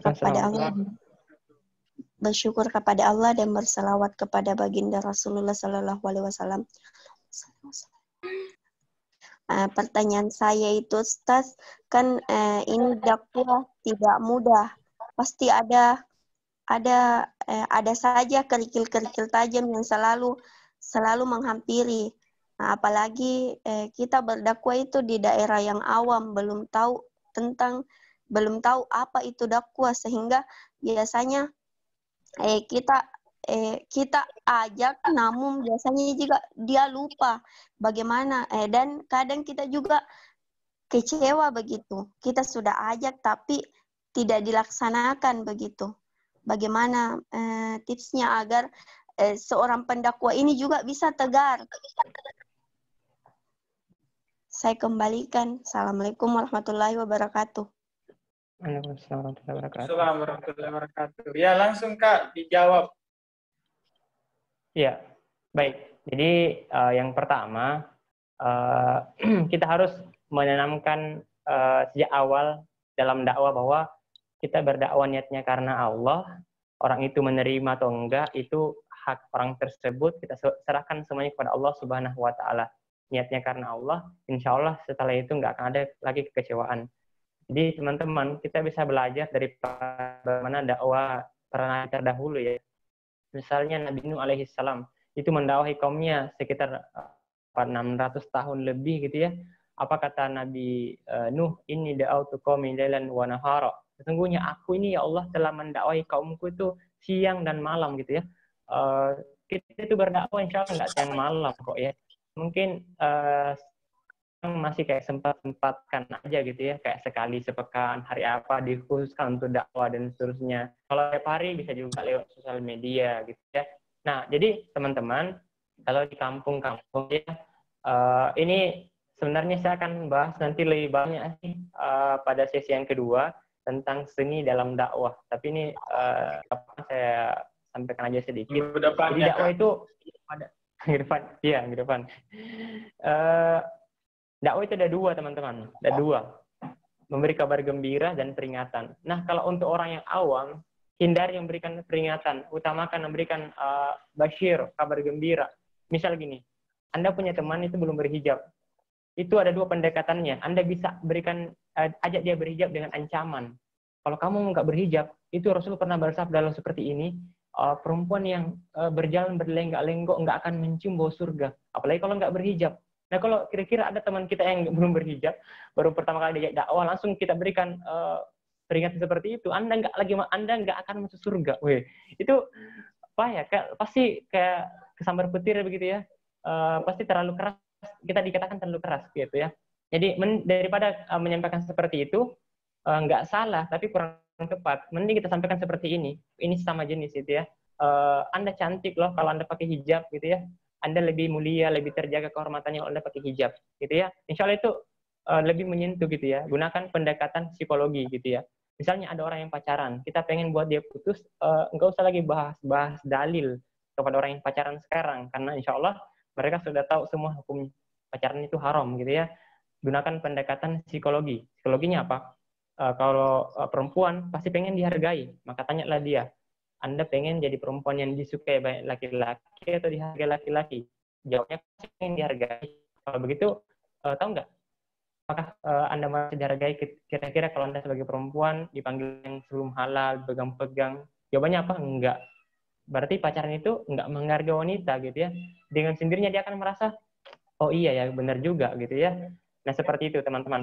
Nah, kalau didakwai berkali-kali enggak juga, ya enggak apa-apa aja. Bisa jadi Allah pengen memberikan kita itu bonus pahala di situ, bonus pahala mengajaknya gitu ya. Allah pengen level tingkat kita dalam dakwah. Kan dakwah itu kan orang-orang berdakwah itu ada level-levelnya. Dari mana kita bisa belajar kesabaran kalau sekali ngajak langsung ikut? Nggak ada proses perjuangan di situ, nggak ada. Teman-teman, kalau Anda mendakwai orang berkali-kali, dari situ Anda akan belajar, oh begini caranya kalau saya pengen begini dan begini. Kita akan belajar di situ. Nah, maka itu penting juga Allah berikan kita ujian-ujian seperti itu, insya Allah. Jadi, yang pasti teman-teman, ujian dalam dakwah yang kita hadapi sekarang ini nggak seberat dengan ujian yang dirasakan oleh para sahabat atau orang-orang yang kemudian berdakwah di Timur Tengah sampai fisik, ditangkapi, dipenjara, dan seterusnya. Kita insya Allah paling apa ya? Atau ada nggak di antara teman-teman yang berdakwah di sini dilempari batu gitu ya, atau dilukai fisiknya? Ada nggak? Boleh angkat tangan. Nanti komen, kita kasih hadiah insya Allah gitu ya.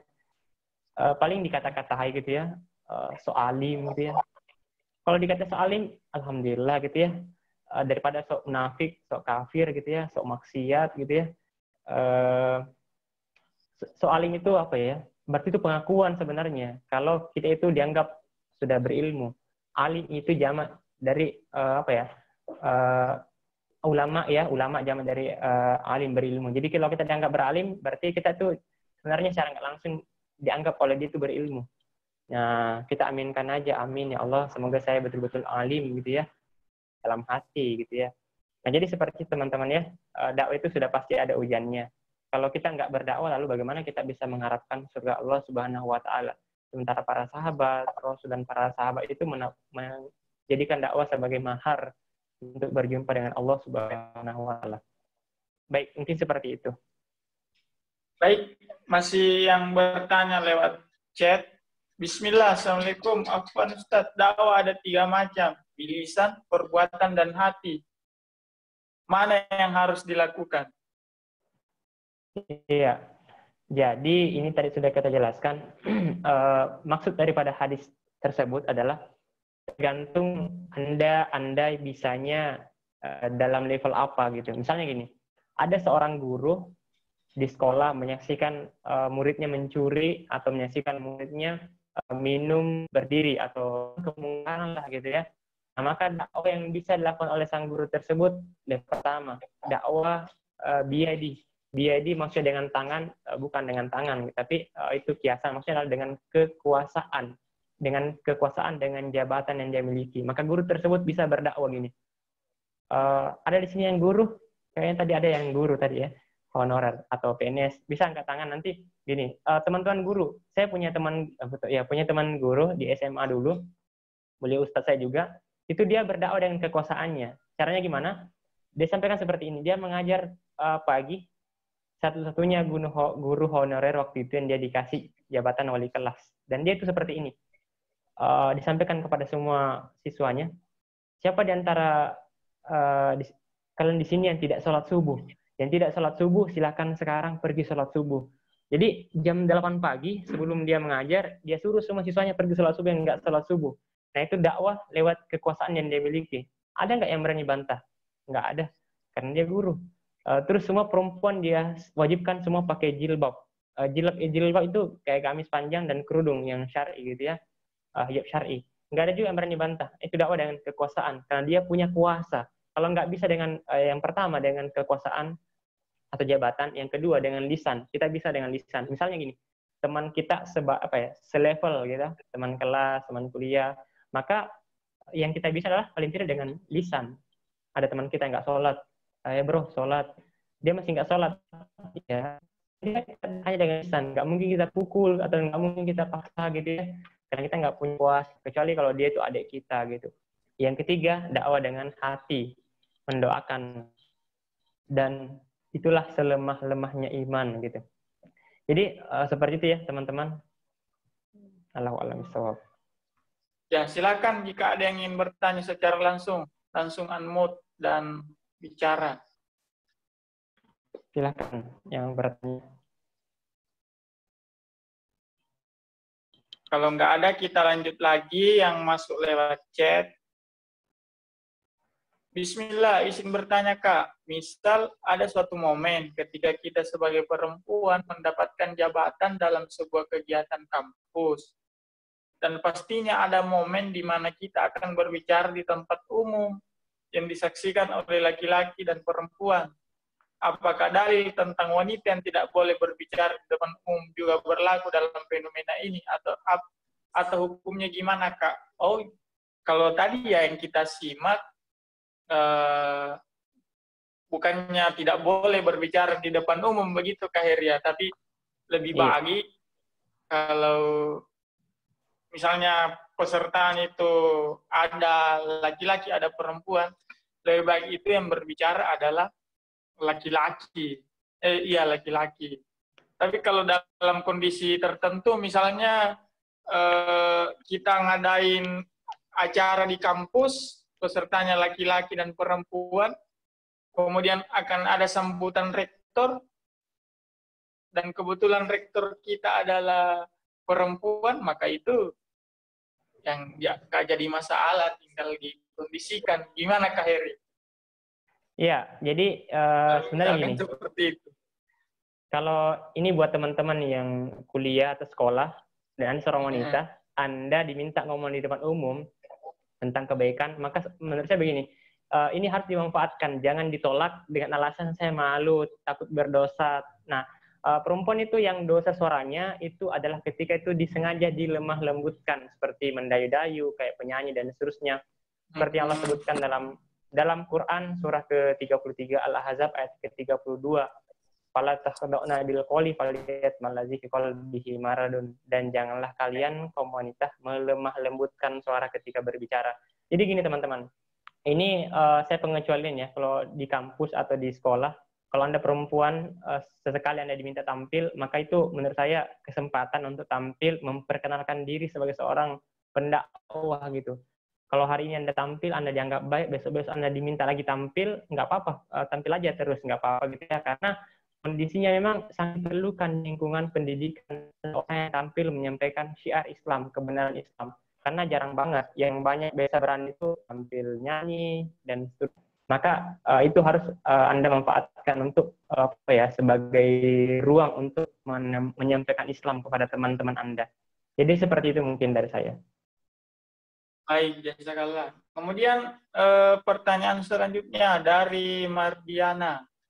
Assalamualaikum, saya mau nanya Ustaz, gimana cara kita menyampaikan pemahaman yang baik kepada orang tua yang masih sering melakukan kebiasaan yang dilarang oleh Allah misalnya. Misalnya bepergian ke suatu tempat dan berdoa di sana, membawa banyak sesajian, padahal itu kan musyrik. Tetapi jika ditegur malah marah-marah dan juga mengusir kita. Ya, jadi pertama, ini juga, ini lagi-lagi saya katakan, sebenarnya ini pembahasan ini nanti akan lebih banyak kita kupas dalam seri kedua, insya Allah. Tapi nggak apa-apa lah dibahas lagi, karena ada yang bertanya. Jadi gini, sebelum kita mendakwai seseorang, paling tidak kita bisa tahu psikologi orang tersebut, latar belakangnya gimana, bahasa yang mereka gunakan seperti apa, taraf pendidikannya seperti apa. Makanya saya secara pribadi kalau diminta ngisi dalam sebuah kesempatan dimanapun di kampung itu, saya bisa bertanya, oh di sini, atau misalnya saya nggak tahu pesertanya, saya tanya usianya berapa, bagaimana latar belakangnya, sehingga kita bisa memilih kata yang akan kita gunakan, mengetahui bagaimana psikologinya dan seterusnya. Nah kalau orang tua itu kita harus pahami, orang yang lebih tua daripada kita itu memiliki namanya gharizatul baqa, naluri untuk mempertahankan diri. Nah dia tuh menganggap kita itu kayak apa ya? Kamu tuh anak apa ya? Kalau katanya kemarin Ustadz Syahrin Nuhun, kalau orang tua itu biasa dia mengatakan kamu itu apa ya? Saya lebih dulu makan garam daripada kamu gitu ya. Padahal kita bisa jadi lebih banyak makan garam gitu ya. Nah, jadi bukan siapa yang lebih dulu makan garam, tapi siapa yang lebih banyak gitu ya. Nah, ini teman-teman, yang pertama yang kita lakukan adalah yang pasti kita jangan pernah menyampaikan dakwah kepada orang tua, nasihat dengan cara menggurui, mengatakan oh ibu salah, bapak salah, begini, yang benar begini, ini haram, ini bid'ah dan seterusnya. Nah kalau begitu kita pasti dianggap radikal gitu ya. Jadi gunakan pendekatan. Saya mau cerita sebenarnya satu kisah, ini pengalaman pribadi, tapi nanti insya Allah di pekan kedua berikutnya supaya penasaran gitu ya. Pertama teman-teman, gunakan perkataan yang oleh kata Allah disebutkan wa qul lahuma qaulan karima. Ucapkanlah kepada kedua orang tua itu kata-kata yang karima, yang lemah lembut. Fala taqul lahuma uffin, dia yang mengatakan kata-kata atau kata-kata yang begini. Yang namanya nasihat itu selalu baik, tapi terkadang cara menyampaikannya itu nggak baik. Misalnya begini, menyampaikan menegur orang tua dengan nada yang lebih tinggi, itu kita itu berdosa. Nah, catat ya, dosa kalau membentak, menegur orang tua dengan nada yang lebih tinggi ya, nggak boleh meninggikan suara. Ini adab, dan adab itu mendahului ilmu, mendahului dakwah. Nah, kemudian teman-teman, itu yang cara yang pertama, kita dakwah yang lemah lembut. Kalau masih ditolak ya berdoa, ya Allah, Engkau yang bolak-balikan hati, maka lembutkan hati orang tua saya untuk menerima kebenaran yang aku sampaikan. Kemudian yang kedua, ini cara yang paling efektif. Anda cari tahu siapa tokoh di masyarakat yang paling berpengaruh, yang dia itu nggak melakukan ritual-ritual kebiasaan seperti itu. Anda datang ke sana minta tolong. Tapi kalau Anda adalah perempuan, jangan datang ke sana bertamu sendiri gitu ya. Anda bisa berdua teman Anda, ada teman, dan jangan keluar malam. Anda datang ke sana minta tolong, kalau dia Ustadz, saya ada keperluan ingin minta tolong gitu. Bisa dibantu gitu ya. Saya punya keluarga seperti ini. Gimana caranya? Saya sudah dakwah tapi nggak bisa. Ustadz mungkin bisa menjelaskan ke orang tua saya karena Ustadz dipandang di sini insya Allah. Jadi seperti itu teman-teman. Insya Allah itu akan sangat berpengaruh gitu. Kalau kita kan nggak dianggap oleh orang tua. Nah, paling tidak kita gunakan orang yang berikutnya, orang yang terpandang di tengah masyarakat gitu. Tapi jauh-jauh sebelum kita berdakwah kepada keluarga orang tua, pastikan tunjukkan akhlak yang baik kepada mereka. Anda rajin sholat, rajin ngaji, gitu ya. Apalagi kalau Anda laki-laki, itu insya Allah mudah banget. Anda sering ke masjid jadi imam, lama-lama bisa khutbah, itu sudah insya Allah Anda akan didengarkan kok. Jadi seperti itu mungkin dari saya. Allahu a'lam. Baik, pertanyaan selanjutnya. Assalamualaikum, nama saya Amri. Saya pacaran. Kan Ustaz, tetapi pacaran saya tidak pernah berjumpa dengan wanita itu. Sekalipun karena jarak kami yang jauh, kami hanya berkomunikasi via WhatsApp. Apa hukumnya? Apa yang harus saya lakukan? Iya. Baik, luar biasa ini yang bertanya ya. Ini seolah penanya saudara Amri, kita doakan semoga dapat hidayah ya. Dan semoga segera nikah. Amin. Jadi jarang-jarang ada orang yang mau bertanya seperti ini, yang mau ini pertanda bahwa saudara Amri ini teman kita, insya Allah dia pengen hijrah gitu ya. Yang pertama teman-teman, yang dihukumi itu bukan masalah bertemu atau enggaknya, tapi interaksi gitu ya, aktivitas gitu ya. Nah, perlu teman-teman ketahui, syaitan itu enggak mengajak, ayo zina, enggak. Ada 4 tahapannya. Pertama, tabassam, saling senyum. Kedua, takallam, saling ngobrol, tanya gimana kabarnya, sudah makan belum, dan seterusnya. Yang ketiga, mau'idun, janjian, kapan kita bisa ketemu, udah lama nih kita ini chattingan, kan sayang kalau kita pacaran nggak pernah ketemuan, maka janjian. Yang keempat, waliqaun, maka mereka akan berjumpa, terjadilah zina di situ. Maka strategi syaitan itu nggak langsung ngajakin orang itu zina. Makanya apa kata Allah? Wala tattabi'u khutuwatis syaiton. Jangan ikuti langkah-langkah syaiton. Nah, langkah-langkah syaiton itu mengajak manusia berzina itu ada 4. Yang tadi kan yang kami sebutkan, pertama apa? Senyum, saling sapa, senyum. Ada story, status di komen, dan seterusnya. Nah, kemudian yang kedua ngajak ngobrol, namanya siapa, tinggal di mana, dan seterusnya. Ketiga ngajak janjian ketemuan. Nah, kalau teman-teman yang sekarang pacaran LDR-an, itu sudah fase yang saya yakin sudah ketiga. Orang yang LDR-an pacaran itu nggak mungkin dia nggak pernah pengen ketemuan, pengen. Cuman mungkin karena jarak yang membatasi. Nah, sekarang gini, saudara yang penanya, saya mau nanya, punya nggak saudara perempuan, adik perempuan, atau kakak perempuan, atau sepupu perempuan? Gimana kira-kira perasaan Anda kalau adik perempuan Anda atau saudara perempuan Anda dipacari, di telepon malam-malam? Gimana kebayang gitu ya? Anda seneng nggak? Ya nggak seneng kan, pasti marah gitu. Apalagi kalau anak perempuan Anda yang diperlakukan seperti itu, Anda kan marah kan ya. Kenapa Anda marah? Ya, saya yakin Anda tahu lah bahwa pacaran itu nggak ada laki-laki normal yang pacaran hanya puas dengan teleponan. Pasti pengen lihat, video call, pengen ketemu, dan seterusnya. Saya ada kisah, ini kisah nyata, dari banyak kisah sebenarnya, dan terlalu horor diceritakan. Gitu. Tapi nggak apa-apa, sebagai pelajaran ya teman-teman. Saya pernah dapatkan satu kasus, orang ini pacaran LDR-an, nggak bisa ketemu. Sebelum mereka akhirnya bertemu betulan, laki-lakinya ini minta perempuan ini kirim foto tanpa busana, dikirim. Apakah cukup? Enggak. Akhirnya laki-laki ini ngajakin si perempuan ini untuk video call tanpa busana juga. Terjadi. Mereka video call seperti itu. Itu terjadi secara berulang-ulang sebelum akhirnya mereka terjadi hubungan badan. Nah, begitulah mengawali perzinahan, semudah kata cuman.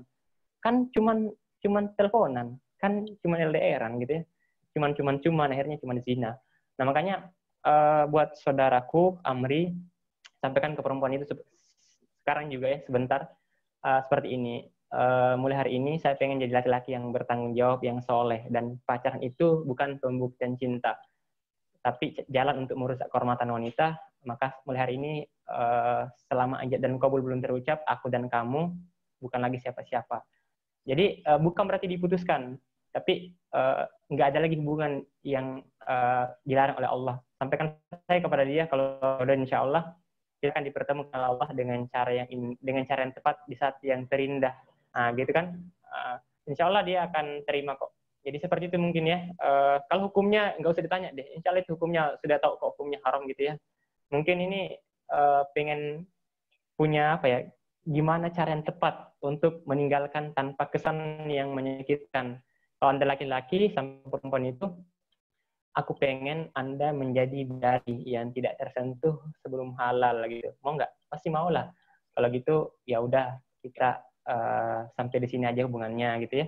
Nah, jangan diputuskan ya, tapi dihalalkan segera. Seperti itu mungkin dari saya. Baik, terima kasih. Kita lanjut lagi di...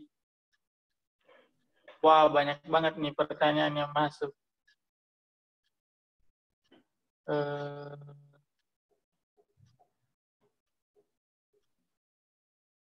Ingin bertanya, tapi saya masih malu berbicara di depan umum ataupun tatap muka. Gimana caranya agar saya percaya diri buat berdakwah? Ya, jadi tips untuk melatih kepercayaan diri ini, kalau untuk tampil berbicara langsung di depan orang banyak, ini memang butuh satu skill, butuh memang ilmu. Nanti insya Allah kita akan ajarkan juga di sesi yang kedua, lebih banyak nanti kita akan kupas the art of dakwah, seni dalam berdakwah. Tapi secara ringkasnya teman-teman, ya, pertama gini, yang namanya rasa malu itu semua orang punya. Itu Allah sudah titipkan rasa malu, tapi malu itu ada pada tempatnya. Al-haya'u minal iman. Rasa malu itu bagian daripada keimanan, tapi kita harus tempatkan rasa malu pada tempatnya. Kalau saya pribadi, saya berpikir seperti ini. Ada orang nggak malu, mereka buat video TikTok misalnya ya, kalau sekarang TikTok. Tapi kalau dulu-dulu banyak orang yang tampil bernyanyi, apalagi stand up, hanya untuk membuat orang tertawa, bahkan dia rela berdusta untuk agar orang tertawa. Itu mereka nggak malu gitu. Kenapa kita ingin ngomong yang benar, tapi harus malu gitu? Kan aneh gitu ya. Kalau kita yang tahu kebenaran, lalu kita diam, maka akan tampil banyak orang-orang yang merusak ngomong gitu. Maka kita tempatkan rasa malu pada tempatnya. Malu kalau Anda diam gitu. Makanya ada seorang imam berkata, Imam Ali Abu Ad-Dakhok mengatakan begini, as-sakit anil haqqi syaitanun natiq wal mutakallimu bil batil syaitan akhras. Orang yang diam daripada kebenaran adalah setan bisu. Dan orang yang berbicara tapi yang dibicarakan adalah keburukan atau kefasikan, maka dia seperti setan bawel. Nah, sekarang Anda pilih mana? Mau jadi setan bisu atau setan bawel? Ya enggak kedua-duanya. Maka berbicaralah yang benar gitu ya. Jadi insya Allah motivasinya itu kita ngomong karena Allah memberikan pujian terbaik sebagai ucapan terbaik kalau kita berbicara dan yang dibicarakan adalah kebaikan. Nah, seringkali begini, orang yang awalnya malu berbicara itu karena kurang kosakata, kurang apa ya pengen disampaikan.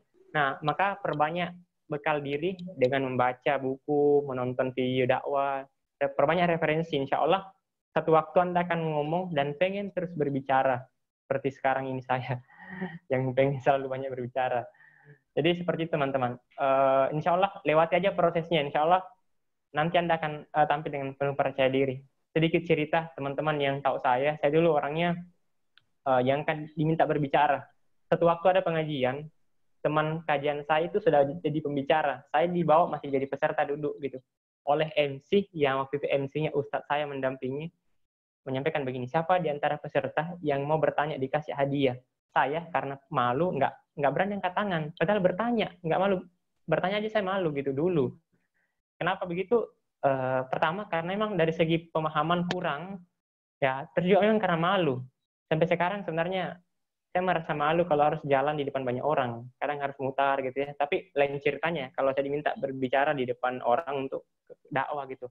Insya Allah saya bisa menempatkan rasa malu itu pada tempatnya. Nah, maka teman-teman juga harus berpikir seperti itu. Kenapa saya harus malu sementara yang saya sampaikan adalah kebenaran gitu ya. Inilah tugas yang sangat-sangat mulia. Tugasnya para nabi dan rasul. Jadi seperti itu teman-teman. Baik, kemudian selanjutnya dari Mila Nurhaini. Ustaz, saya mau bertanya dan minta solusi. Saya kan sekolahnya jauh, jadi saya ngekos dekat sekolah. Terus kalau di kosan tuh, saya ngerasa mudah banget kalau mau ngaji, sholat. Tapi kalau sudah pulang di rumah, perasaannya males banget kalau mau sholat. Juga susah, apalagi ngaji, jadi sering dimarahin sama orang tua. Cara kita mengatasi itu gimana ya? Gimana, Ustaz? Yeah. Saya sering lihat di YouTube banyak kakak-kakak yang bercadar dan lain. Dua pertanyaannya ini. Pertanyaan kedua, saya sering lihat di YouTube banyak kakak-kakak yang bercadar dan sangat menutup aurat, bersebaran videonya sama suaminya.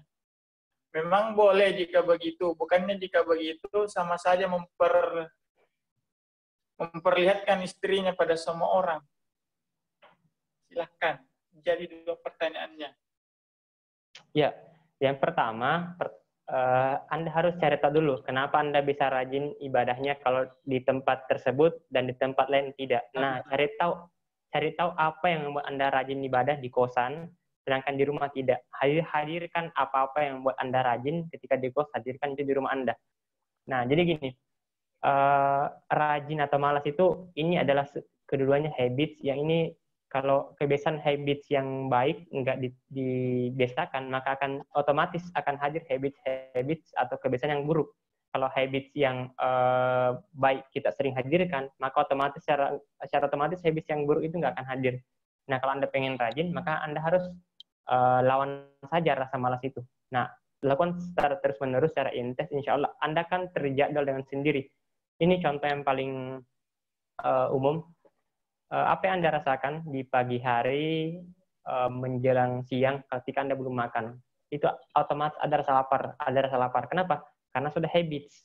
Tapi habits itu akan berubah ketika kita berpuasa. Hari pertama lapar, hari kedua sampai hari ke-30 itu pas di hari 1 Syawal, kita udah terbiasa nggak sarapan. Udah terbiasa siang nggak makan. Nggak lagi ada rasa lapar. Kenapa? Habits.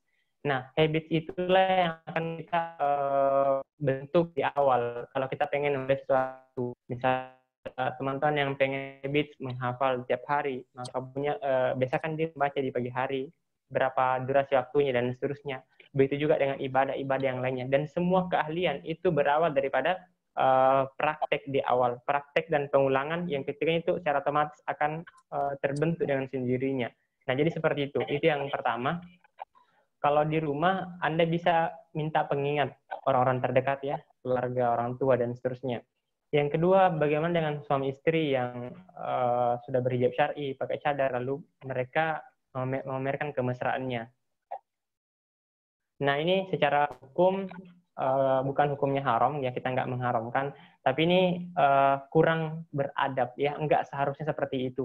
Ada batasannya gitu ya. Kalau misalnya pegangan jalan berfoto sambil pegangan tangan itu biasa karena memang di tengah-tengah masyarakat itu hal yang dianggap biasa gitu ya. Tapi kalau menurut saya ada hal-hal memang yang nggak perlu terlalu dipertontonkan gitu ya. kenapa bisa memancing orang-orang yang belum menikah, yang pacaran dan seterusnya gitu ya. Nah, makanya menurut saya sih ini kurang bijak gitu ya. Nah, kita bisa contoh beberapa ustadz-ustadz memang yang itu jangan mungkin bermesraan gitu ya, foto istrinya saja mungkin jarang diupload, nggak diperlihatkan, dijaga dengan baik. Nah, seperti itu. Nah, makanya mungkin mereka punya pandangan tersendiri ya. Bahkan saya melihat ada satu akun itu yang kayak menjadikan istrinya sebagai apa ya, model iklan, endorse dan seterusnya. Nah, seperti itu.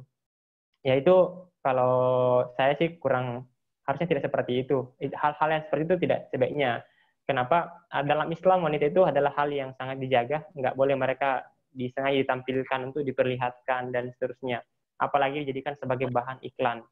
Makanya Allah Subhanahu wa taala menjelaskan dalam Quran surah ke-33 ayat ke-33 juga, waqurna fi buyutikunna wala tabarrajna tabarrujal jahiliyatil ula. Hendaklah kalian kaum wanita tetap dalam rumah dan jangan keluar rumah. Ini maknanya banyak. Nah, seperti teman-teman. Jadi tinggal kita berhusnuzon gitu ya. Mungkin mereka belum tahu hukumnya dan seterusnya, seperti itu ya. Allahu a'lam bishawab. Baik, terima kasih. Kemudian pertanyaan selanjutnya. Assalamualaikum. Saya mau bertanya, bagaimana cara menyampaikan pemahaman kepada kedua orang tua agar mau berhijab? Dan kita sudah berkali-kali beritahu bahwa hijab itu wajib, tapi kata orang tua, dia masih suka marah-marah, sehingga dia belum mau berhijab. Bagaimana dengan hal itu? Iya. Yang bertanya ini mungkin perempuan yang penanya. Iya. Ya. Jadi gini. Karena ini orang tua Anda.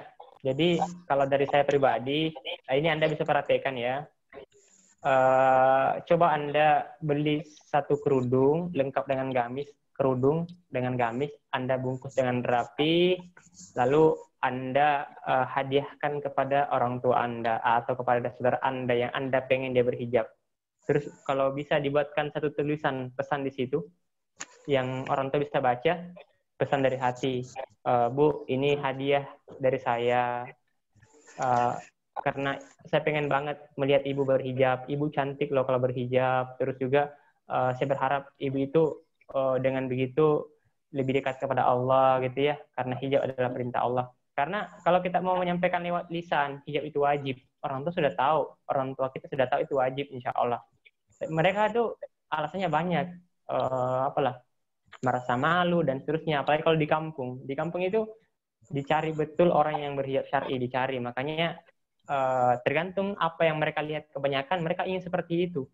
Nah, makanya gunakan pendekatan secara emosional. Orang itu suka kalau dikasih hadiah. Coba Anda kasih hadiah berupa hijab, insya Allah dia pakai kok gitu ya. Anda berikan hijab, jangan hanya diminta, menuntut, tapi berikan sesuatu yang mereka bisa langsung gunakan gitu. Andai kan saya perempuan, ya saya akan kasih hijab itu ke beberapa orang, kenalan-kenalan saya yang belum berhijab syar'i. Nah, seperti itu. Itu mungkin. Dan jangan pernah bosan ya, jangan bosan menyampaikan dan juga secara lemah lembut seperti itu. Dan mendoakan selalu dalam sholat. Coba deh bangun sholat malam, sholat duha, sebut namanya ibu dalam sholat agar dia mau berhijab, insya Allah. Semoga Allah berikan hidayah.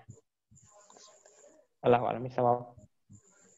Selanjutnya, Assalamualaikum. Saya mau bertanya, Ustaz, bagaimana cara kita sebagai anak apabila orang tua kita di tahun kemarin jatuh sakit, sehingga tidak dapat melaksanakan ibadah puasa Ramadan.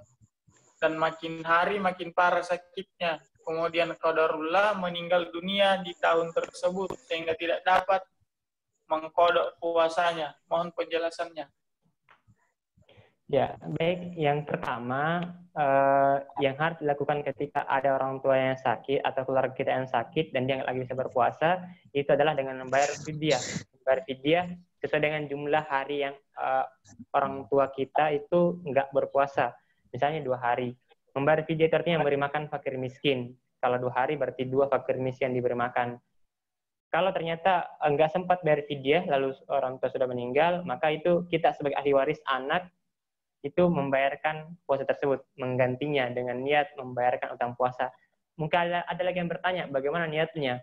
Nah, niat ibadah itu nggak ada secara tekstual disebutkan, nggak pernah diajarkan oleh Nabi tentang niat dengan lafaz-lafaz khusus yang nggak ada.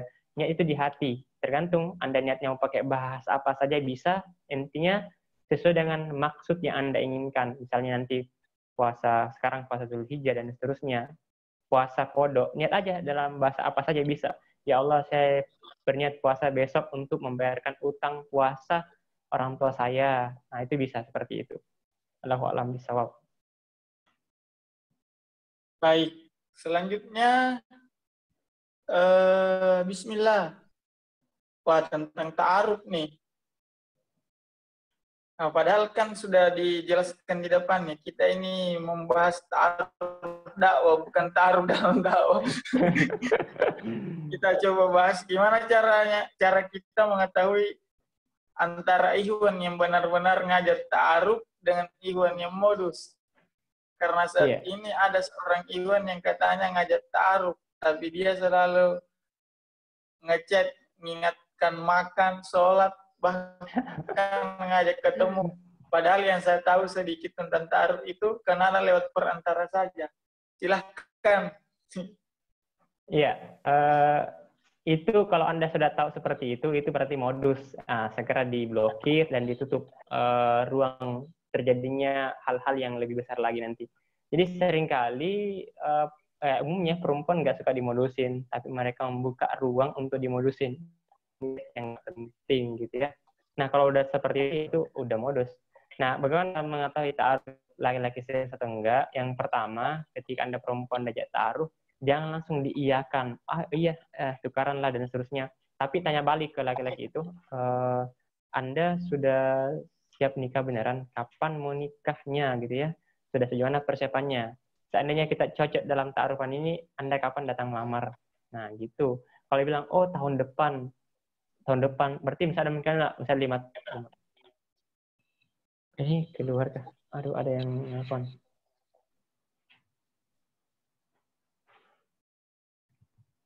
Oh iya, maaf ya. Tadi ada peserta yang nelfon. Ya, saya nggak tahu. Semoga bukan karena belum mendapatkan link kajian kita malam hari ini. Ya, saya lanjut ya. Jadi Anda pastikan dulu laki-laki itu sudah siap nikah atau belum gitu ya. Misalnya Anda sudah siap nikah nggak? Kalau dia bilang, oh enggak, nanti tahun depan. Ternyata masih ada sekitar 9 bulan lagi. Atau nanti ketika dapat pekerjaan, nanti ketika lulus kuliah dan seterusnya. Berarti dia belum siap. Berarti nggak usah diladenin ta'arufannya. Kalau Anda harus ta'arufan, sampaikan, oh iya bisa. Cara paling aman, Anda gunakan perantara. Bisa lewat keluarga atau ustadz, ustazah, dan seterusnya. Nah, seperti itu. Kemudian sampaikan di awal-awal, kalaupun Anda harus ta'arufan langsung tanpa perantara, maka cukup tukar CV saja dulu. Kalau Anda pengen ketemu langsung, sampaikan ke laki-laki itu, silahkan Anda datang temui orang tua saya. Orang tua saya banyak tahu tentang saya. Nah, kemudian harus buat kesepakatan berapa lama proses ta'arufannya.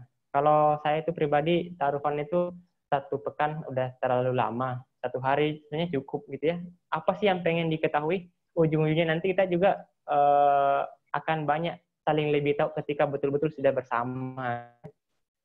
Palingan tahu latar belakang, hal-hal visi misi pernikahan gitu ya. Palingan itu saja, tidak terlalu banyak hal yang harus ditanyakan dalam proses ta'aruf gitu ya. Maka nggak boleh terlalu lama-lama begitu, harus disegerakan. Dan ta'aruf itu bukan syarat sah pernikahan ya, nggak mesti harus ta'aruf. Tapi sunnahnya harus ta'aruf, saling kenal gitu ya. Nah, itu mungkin saja ya. Kalau itu mungkin dari saya. Kalau udah tahu tadi kayak seperti itu, silahkan di stop. Anda harus tegas jadi wanita. Nah, oke. Saudara moderator, sebelum saya izin sebentar ya. Saya mau cek dulu WA. Ada mungkin peserta tadi. Dicek aja dulu pertanyaannya. Ya, baik.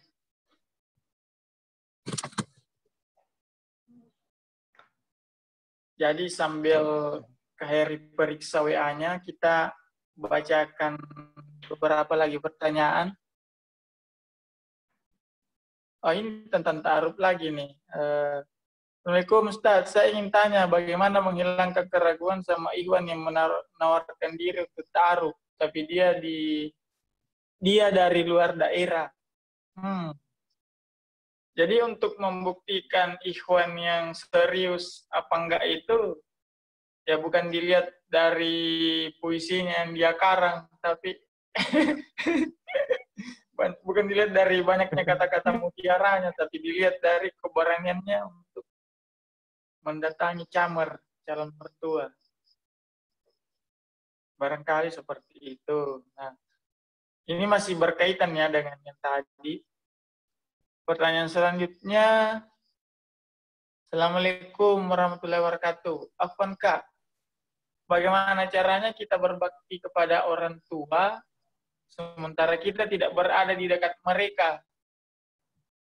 Apalagi saya sebagai anak rantau yang tidak bisa pulang karena adanya COVID.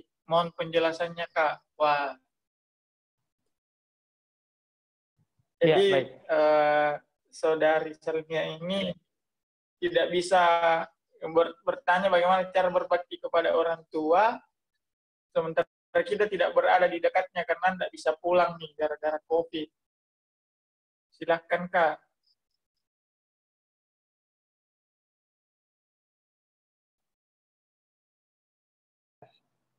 Ya, barusan saya cek WA, ternyata ada peserta yang baru daftar, ada juga yang belum sempat dapatkan link Zoom. Jadi saya tadi baru kirimkan. Ya, tadi pertanyaan yang pertama tentang ta'aruf yang dia jarak jauh ya.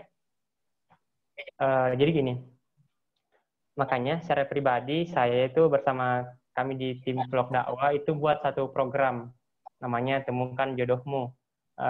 Karena bisa jadi ada nanti teman-teman yang ikhwan atau akhwat sedang mau ta'aruf dari jarak jauh, kita bisa bantu perantara untuk menghindari modus gitu ya. Nah kalau ada yang ngajakin ta'aruf dan dia jauh, Anda bisa sampaikan ke laki-laki itu, hubungi nomor ini, nomor kakak saya atau siapa begitu ya Ustadz, yang bisa menjadi perantara gitu ya. Dan Anda harus percaya ke orang tersebut yang menjadi perantara. Itu biasanya kalau dia serius, insya Allah dia akan hubungi.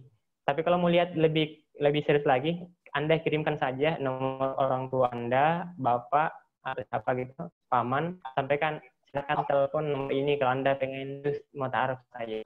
Itu di awal. Kalau dia berani orang tua pengen ta'aruf, insya Allah itu berarti dia betul-betul serius. Nah seperti itu.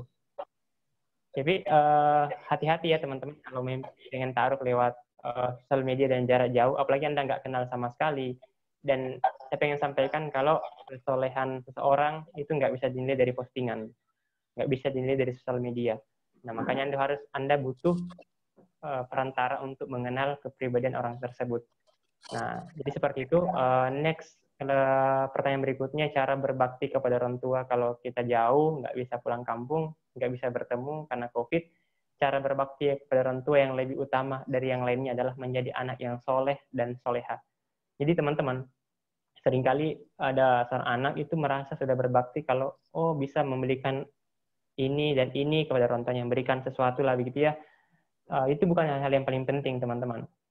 Ada orang tua tiap bulan dikasih uang, dikirimkan duit oleh anaknya, tapi anaknya itu di saat yang sama itu bermaksiat, nggak sholat, nggak bisa ngaji dan seterusnya. Kira-kira kalau Anda sebagai orang tua, bangga nggak Anda punya anak seperti itu? Anda tiap bulan diberikan uang, diberikan rumah mewah, mobil, kendaraannya mewah, tapi anak Anda nggak bisa sholat. Anak Anda tiap malam pergi dugem gitu ya. Kalau saya orang tua, ya saya sedih banget gitu ya. Nah, makanya jadilah orang anak yang berbakti dengan cara mendoakan selalu, doakan kesehatan orang tua, berikan kekuatan, rezekinya lancar, dan seterusnya. Dan Anda bisa kok kirimkan sesuatu, kirimkan hadiah. Kan sekarang bisa tuh ya lewat jasa pengiriman atau minimal telepon video call seperti ini. Telepon orang tua, tanya kabar, itu insya Allah bagian daripada berbakti kepada kedua orang tua. Jangan nunggu di telepon, tapi sempatkan untuk telepon orang tua. Insya Allah seperti itu. Allahu a'lam bishawab. Baik, ini pertanyaan terakhir. Assalamualaikum warahmatullahi wabarakatuh. Kak Afwan, saya ingin bertanya. Tips dari kakak cara menasehati sahabat kita yang menyukai orang-orang barat secara berlebihan. Misalnya dengan memanggil idola barat tersebut sebagai suami, penyemangat hidupnya, dan ya seperti itulah yang menjadikan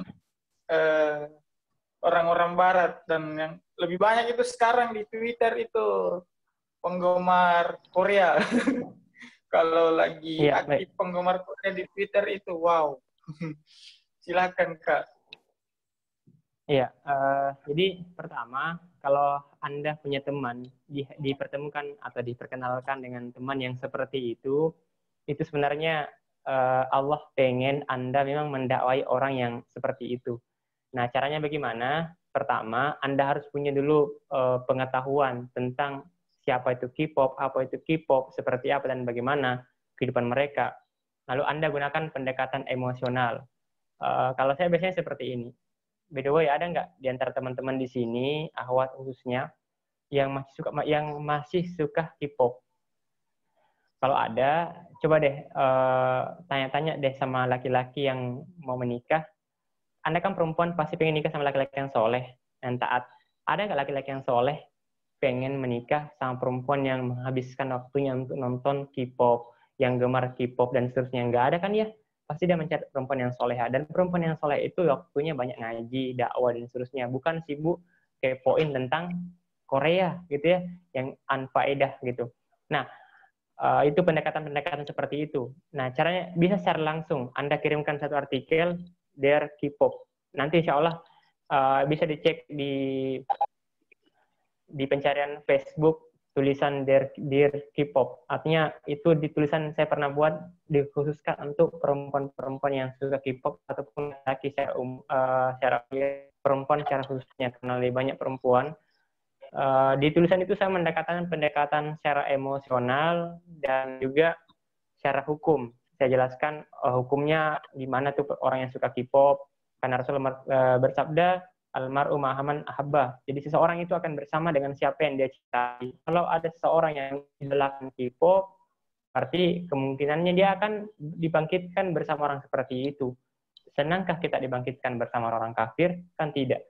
Nah, seperti itu. Dan orang kafir itu nggak bisa manfaat apa-apa buat kita. Justru mereka akan merusak kehidupan kita dengan kita sering lihat yang seperti itu. Nah, yang kedua, nasihat secara tidak langsung. Anda berteman di grup atau di WA misalnya, Anda sering aja posting-posting tuh video-video bahaya K-pop atau video-video tentang atau postingan tentang K-pop. Insya Allah mereka itu akan, paling tidak kan dia sempat baca postingan kita, dia itu merasa kesindir. Alhamdulillah kalau dia kesindir. Kenapa? Dengan kesindir itu berarti kita merasa iya masih punya hati begitu ya, masih pengen berubah. Nah, ataukah Anda bisa gunakan perantara orang lain yang lebih terbiasa menasihati masalah K-pop, Anda sampaikan ke dia bagaimana caranya, ini ada teman saya bisa mungkin dijelasin, atau juga diajak hadir di acara-acara seperti ini. Diajak aja terus ikut kajian-kajian, insya Allah seperti itu. Atau mungkin nanti suatu waktu kita bisa juga buat live Zoom seperti ini tentang bahas judulnya Dear K-pop, terkhusus untuk pecinta K-pop. Nah, gitu kan. Jadi bisa diundang tuh teman-temannya K-pop, kita undang tuh, kita hadirkan semua pecinta K-pop, kita bahas K-pop di sini, bisa saja. Seperti teman saya Ustadz Fuad Naim gitu ya. Nah, seperti itu. Tapi saya nggak fokus ke K-pop karena sudah ada teman saya yang fokus bahas K-pop gitu ya. Nah, begitu mungkin. Allahu a'lam bishawab.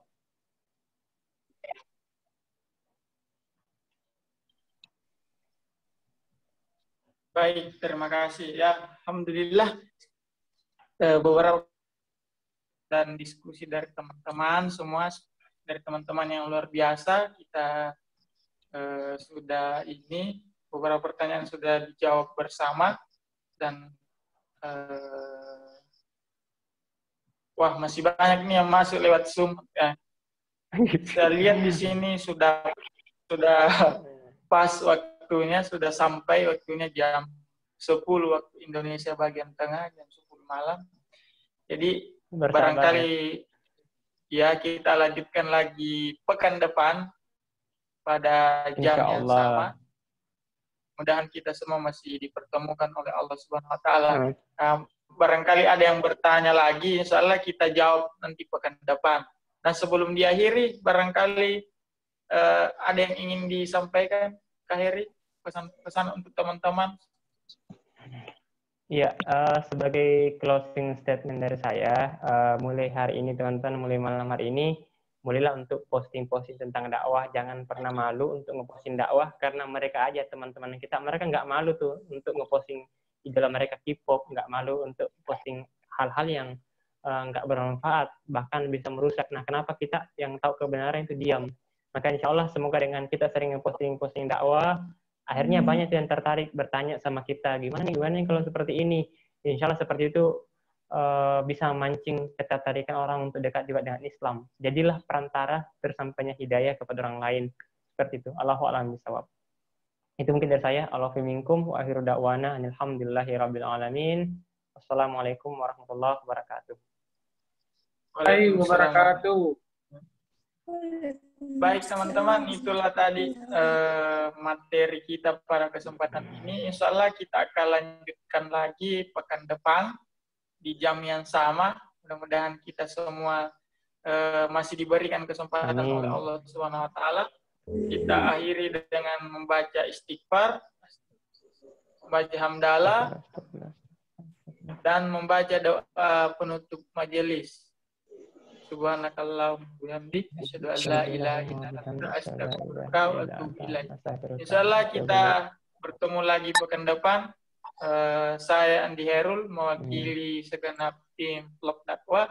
Mohon undur diri dulu. Assalamualaikum warahmatullahi wabarakatuh. Waalaikumsalam warahmatullahi wabarakatuh.